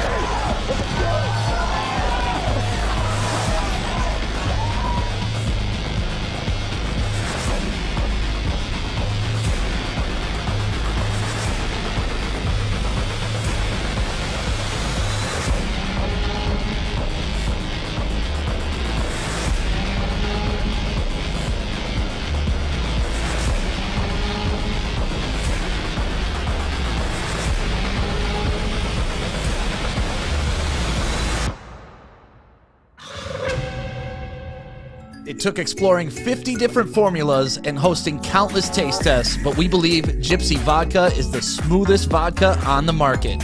Don't believe us? Ask the owners. We're Mike and Adam Kazanowski with High Five Spirits Distillery. We're in close to about 1,200 locations throughout Michigan. We wanted to create a brand that was geared more towards freedom, love, adventure, and at the end of the day, we really wanted to tell a story that inspired other people to take risk, follow their dreams, whatever that might be. The official sticker partner of Woodward Sports. When it comes to stickers and signage, think Sticker Genius. We support this local Detroit business, and we are excited to show you our latest project, the Planet Fitness Studio from Sticker Genius. If you need custom stickers, wall graphics, window graphics, and plenty more, reach out to our friends at Sticker Genius. We at Woodward Sports couldn't be any happier with the service they provided us. They were quick, easy to deal with, and super professional. Head to stickergenius.com today. We are the network for Detroit by Detroiters. Welcome to the Woodward Sports Network. All right, we're back here on the Morning Woodward Show here on the Woodward Sports Network. Thank you for watching us live on YouTube. For all of you in the YouTube chat, if you haven't left a like on the video, make sure you're doing that now. Corey Woods joining us for our final segment before Mailbag. Corey, biggest winners and losers. I'll start with the absolute losers. In my opinion, we'll start with the Tennessee Titans and the New England Patriots. The Tennessee Titans traded away A.J. Brown for an unproven player and Treylon Burks, who again fits the mold and size, and maybe they'll develop. And they went and got, quote-unquote, a potential future quarterback. This is a team I'm questioning if they're even going to be able to win the division this year. If I were to put my money today, I would go with Matt Ryan and the Colts. And, of course, the New England Patriots, Corey. They absolutely crushed the draft, right? In the bad way. Cole Strange in the first round, right? Did you see the video of Sean McVay laughing, by the way? What? You serious? All right. There was a live watch party for the Rams draft. And when Cole Strange was taking 28 on the board, 29, whatever it was, Sean McVay and Les Snead were sitting side by side, and Les Snead said, "Oh wow, Was Cole Stan Strange, Kroenke there? interesting." Fish, shut the hell up. Was Stan Kroenke there? No, he wasn't. Fish. Good. Jesus Christ. So away from anywhere. Fish, mute your mic. I'm beat the shit out of you. All right, Corey. I'm gonna watch it. I'll watch it. So Les Snead is like, "What the hell, Cole Strange?" So then Sean McVay says, "Oh wow. We wasted a ton of hours. I thought he was going to be available at pick 101.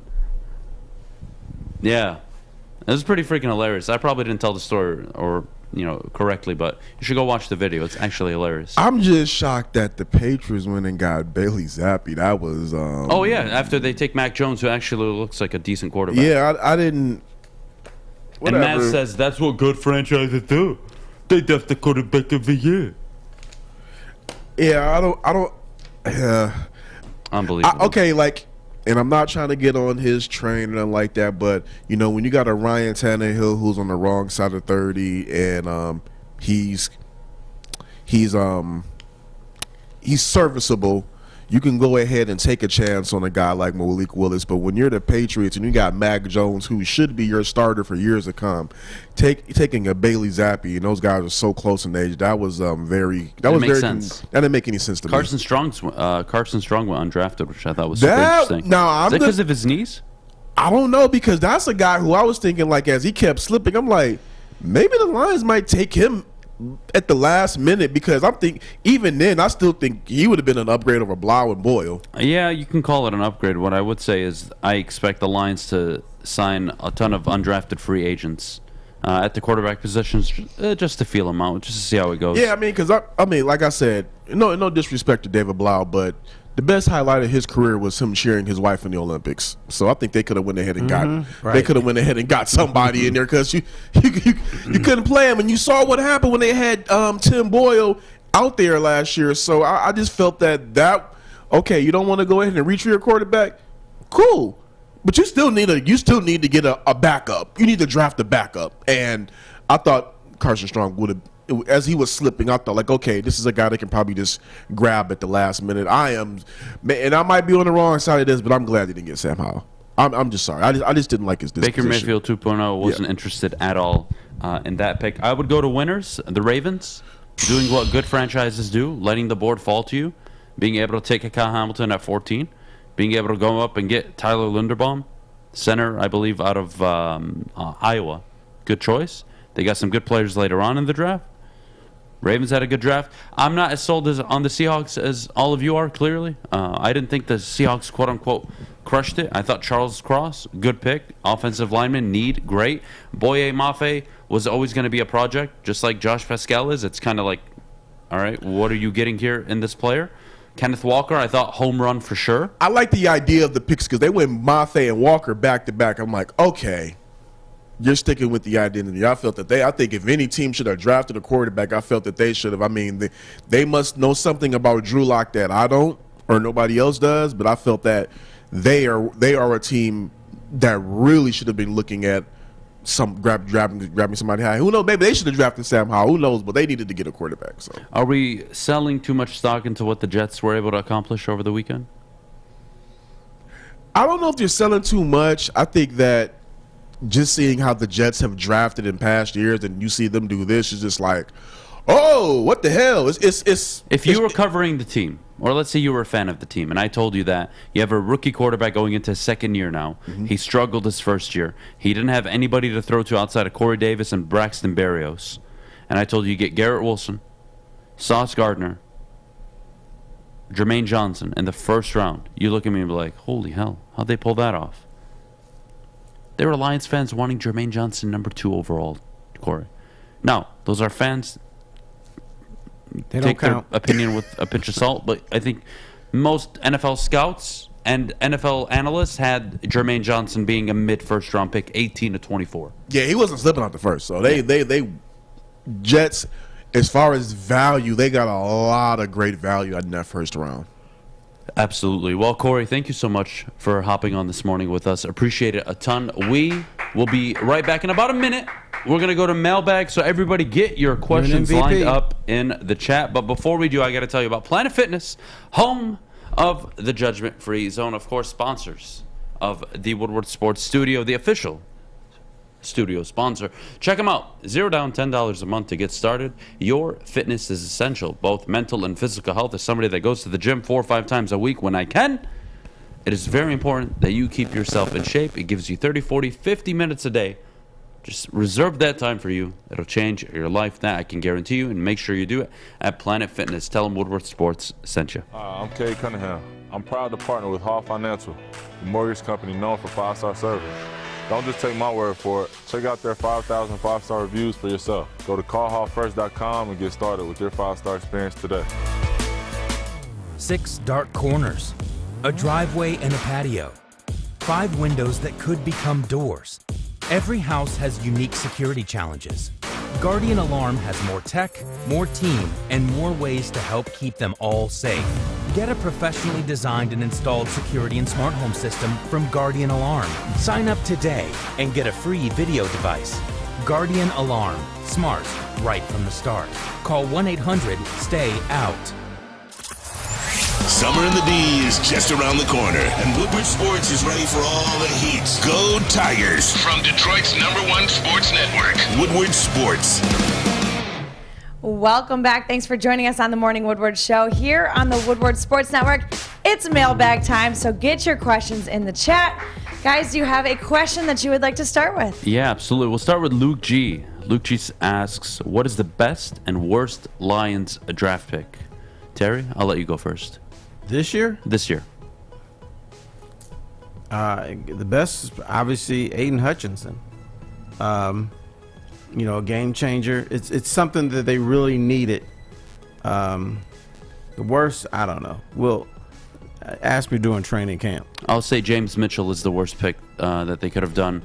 In the 5th round, I thought it was too much. It looked like he was going undrafted. Some scouts had him falling off the board completely, especially with his injury history. Unnecessary, but again, it's a position of value, right? You need a backup tight end for Hawkinson. I would say that's the worst. The best one for me is Jameson Williams. You need a number 1 wide receiver to be a successful NFL team this year. Go look at the 8 division winners last year. Jamar Chase and the Bengals. Kansas City Chiefs, Tyreek Hill. The Tennessee Titans, A.J. Brown. Julio Jones. Who's the last team in the AFC? I'm losing my mind right now. AFC East, South, North, West, AFC West. Who's in the AFC West? I'm losing my mind. That would be... that's the Broncos. Not Whatever. the Raiders, Anyways, the go to the Broncos. NFC. Cooper Kupp. Dallas Cowboys, Amari Cooper. CeeDee Lamb. Packers, Devontae Adams. You look at all the teams. Even the Chargers, who weren't division winners, but still, they'll probably win the division this year. The point is, you have that guy. The Lions needed him. Nobody thought they would be able to actually get that guy. For me, it's Jameson Williams. On to the next question. Let's see what else we have here. What do you believe is the floor and the ceiling of this team in terms of wins and losses, Terry? I think the floor is 6 wins. I just have this belief that, the worst teams, well, not the worst, but the bad teams should win 6 games. And that if Dan Campbell is still motivating guys and they're still listening, that they can win 8 games. All right, 6 to 8. I'd say 6 to 9. And Okay. to be honest with you, Terry, I might change that in about 2 weeks, 3 weeks. I might go higher. We might see double-digit wins this year, depending on how the Packers perform. Most underrated pick, I would say Josh Pascal. Clearly, because a lot of you aren't familiar with him, and I find that shocking, because he's a phenomenal prospect, a phenomenal athlete out of Kentucky. That would be the most underrated pick. Kirby Joseph at 97, a lot of value, though. What other questions do we have in the chat? Let's see. If Williams comes back healthy, will he be as good as he was before the injury? Yes. David, look to Cooper Kupp, somebody that had a very good season, got injured the following, came back, had one of the greatest single seasons for a wide receiver in NFL history. You can recover from an ACL injury.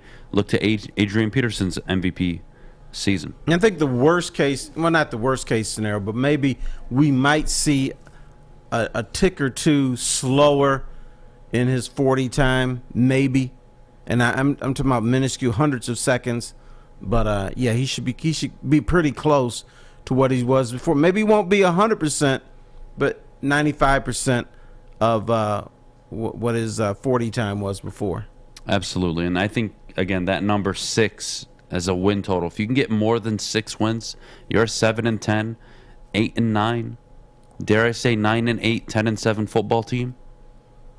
Yeah, Dan Campbell's starting to look like, oh, that's the right guy. Yeah, that might be the guy that delivers you a division title and possibly a playoff one. Watch out. Let's see. Thoughts on the Tigers versus Dodgers series? Sucked. Outside of the one game they stole. It absolutely sucked. Adam, do you think the Lions should call Justin Ross up for a tryout at wide receiver? 6'4", 210 out of Clemson. How he went undrafted is questionable. Right? Everybody wants a speed receiver, a big-bodied receiver. He fits that mold. I'm not sure what the hell happened with Justin Ross. Corey, I don't know if there were any reports that you heard of. I didn't see anything about character, criminal activity, nothing. So, yeah, absolutely invite him. Why not? Nothing to lose. Based on Rodriguez's pick, I think there's a ton of value from blue and silver. I would agree to get Rodriguez, what was it, in the 6th round, I believe? Yeah, captain that's a good linebacker pick. On the Big 12 champions, I believe, Oklahoma State. He was a good foundational player for Oklahoma State. Good player. Again, linebackers, you don't take them at number 2 overall, right? You can find value in the 3rd, 4th, 5th round, and that's what the Lions were able to do. I think he has a good chance to be one of, I would say, the 2 main functioning linebackers for this team. We'll see if Derek Barnes takes a step forward this year. Justin Ross has big medical concerns with his neck and spine. Wow, I did not know that. Very interesting. Well, yeah, you still invite him. You still invite him to camp, but who cares? Let's see. What other questions do we have? Should the Lions pick up quarterback Cole Kelly? I think the Lions should invite as many quarterbacks to camp as possible. See if any of them can beat out Blau or Boyle for one of those second or third string roles. What did the Lions not address in the draft that you thought was needed? That's a good question. They technically addressed most of the positions. Yeah, you still need a franchise quarterback, but that wasn't this year, obviously. I would have liked to seen a linebacker taken earlier, but they ended up with at least a decent one with Malcolm Rodriguez. So that's a tough question. I may have addressed running back because Swift can't stay healthy, and you don't want a guy carrying it 300 times a year anyway. So you need 2 or 3 guys back there. And that does help your defense there, and they want to run the football. What's up? Little, homework on Justin Ross. Spinal surgery in 2020. Then last year missed a couple of games due to a foot injury. So foot injury and spinal surgery back to back. Teams probably got a little bit shy. He tweeted out after that, he just needed his one chance. So he's looking for somebody to give him a chance to come out there. So that's a quick update on Ross. Interesting. Yeah, poor kid, man. That sucks. It's like the biggest night of your life. You think you're going to get a call, and you end up not getting a call at all. Injury history sucks, man. But some team, again, if he works out, some teams are going to be very happy that they invited him to camp. Adam, how much would the Lions have to give up to trade up and land Bryce Young? It depends on who the hell is picking in that position. Because if it's Seattle, if it's Carolina, if it was the Lions and we had a quarterback or we needed a quarterback and you offered me 5 first-round picks, I pull down my pants and show you my butt crack because I'm not trading that pick, and I'm getting my franchise quarterback. So the Lions could offer heaven and earth for the number 1 overall pick. I don't see a team doing it if they need a quarterback. Now, if there's a team picking at 3 and Bryce Young's on the board, you're probably going to have to give up 3-4 first-round picks. Yeah, okay, fine. You can live with that. But again, that's way too down the line. Is Bryce Young even going to be the player that he was last year? Is he going to be the top of the board? You expect him to, him and C.J. Stroud. And again, you don't know. Some of these teams, who's going to be picking at the top of the board? And if they have a quarterback, and if it's Jacksonville again, and they go 2-15, and they have the number 1 overall pick, Jacksonville are going to be sitting back comfortable like, bring the first-round picks, we're ready. Because everybody's going to want that pick to get the quarterback. So the Lions are going to have to give up a ton. We got 1 more minute. I'll take 1 more question. Adam, what do you think of the undrafted free agents? Fine. They're undrafted for a reason. If one of them can make the roster, that would be an accomplishment. I'm not interested. Show me the quarterbacks. Bring in a ton of quarterbacks, and let's see who can beat out the second and third string guys. Outside of that, I'm not interested. But guys, thank you for a great Monday show. Appreciate it. Hope you all had a great weekend. Hope you all enjoyed the rest of your Monday. Terry, thanks so much for being in studio. Stick for covering Alex, Maddie, Fish, Corey. Thanks so much to all of you again. We are going to leave you on that note. Enjoy the rest of your Monday. And for any of you that don't have the Lions getting an A draft, there you go. Have a great bank holiday Monday. Enjoy your football.